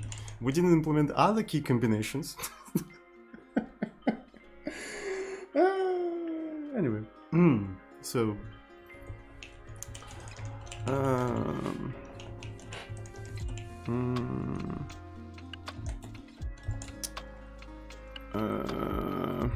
man signal. So that's what we have to call. So this is signal handler is just that. So we're gonna literally call it Control C because why not? And it accepts integer that we probably want to ignore. Maybe it's signum. And you know what we're gonna print when like user presses Control C? We're gonna print debated. Then we're gonna set signal sig int Control C. There we go. And I think we also need to import this kind of stuff. So this shit doesn't work on Windows anymore, by the way. With this simple change, it doesn't work on Windows. Nice. I love it. Imagine using printf and C. Yeah, I know. Oh wait, it worked. It worked the second time, what the fuck? Why did it work the second time? Does anybody know?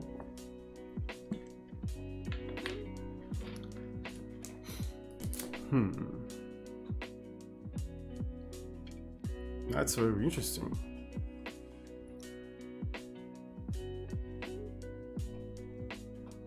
Maybe we don't really need to. You need to call signal again in the handler, I think. So it's consumable. So because the signal handler returns. So what?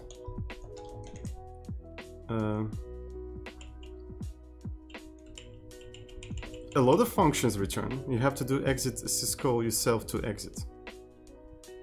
But it does exit.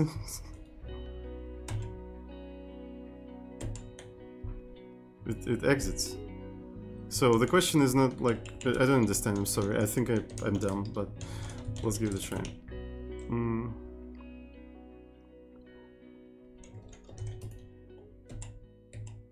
Alright, it is consumable. Why is it consumable?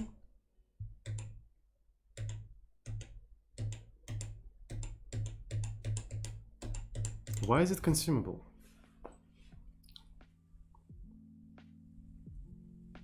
That's very strange.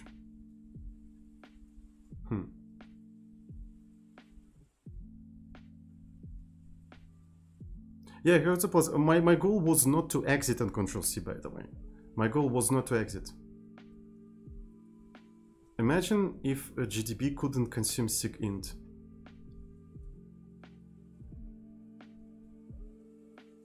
It's too much brain. I don't understand. Could you please give like a more explicit example? I'm really sorry. I'm streaming, and you need to say this thing directly to me. If I need to make like a lot of logical steps, I don't understand. It wouldn't be able to break the program. Why?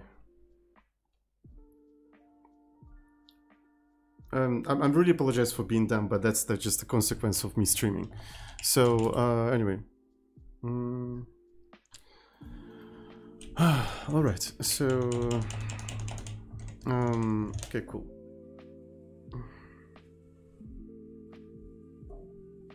So what I want you to do here is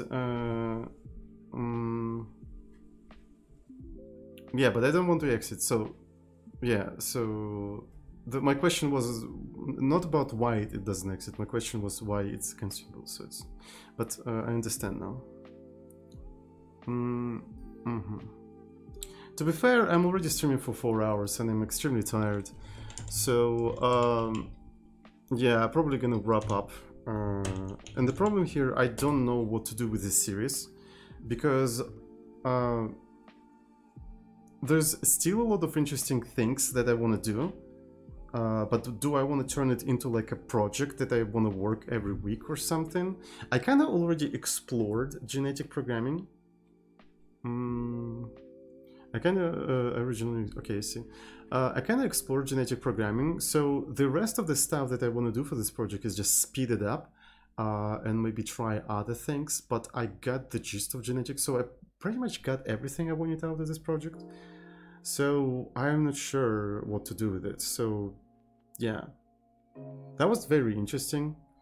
Am I gonna turn it into like a continuous project? It was pretty epic mini-series though. Yeah, it was actually pretty cool. I really enjoyed it. It would be interesting to use it as an opportunity to learn OpenCL and OpenMP. I mean, learn OpenMP, I used OpenMP, but I used it like 7 years ago. So it's kind of funny that I've been programming for so long. I have technologies that I have to relearn. Because I used them successfully in commercial project, and then I didn't use them for a long time, and I don't remember how to use them, so I have to relearn them. So programming is infinite learning for me, not because there's so many technologies, but because I have to constantly relearn them, because I keep forgetting them. I tried too much shit, so it's kind of funny. Yeah, so maybe on one of the when I will need an opportunity to learn OpenCL or relearn OpenMP, I may get back to this project at some point. I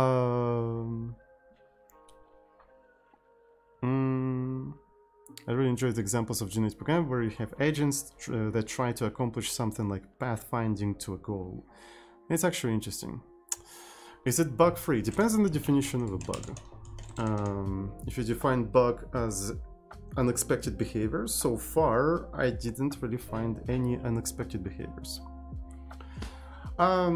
So all right, I guess that's it for today, boys and girls. I guess this is gonna be the last episode in this series. Maybe at some point we're gonna get back to it, so I'm gonna just keep this project in mind as we move forward. And yeah, and I see you, guess when? I'm gonna see you all tomorrow. Tomorrow we're gonna do an epic C++ game development. How about that? An epic C++ game development. So also check out our schedule page for more information on different projects we're working on. Also check out our Discord. Yes, check out our Discord. Check out our VODs YouTube channel where we archive these VODs from Twitch on the next day. So you can watch them on YouTube because they're pretty convenient to watch there. And I guess that's it. Today was a very interesting stream. I really enjoyed it. Thanks everyone. And I see you all tomorrow. Love you all.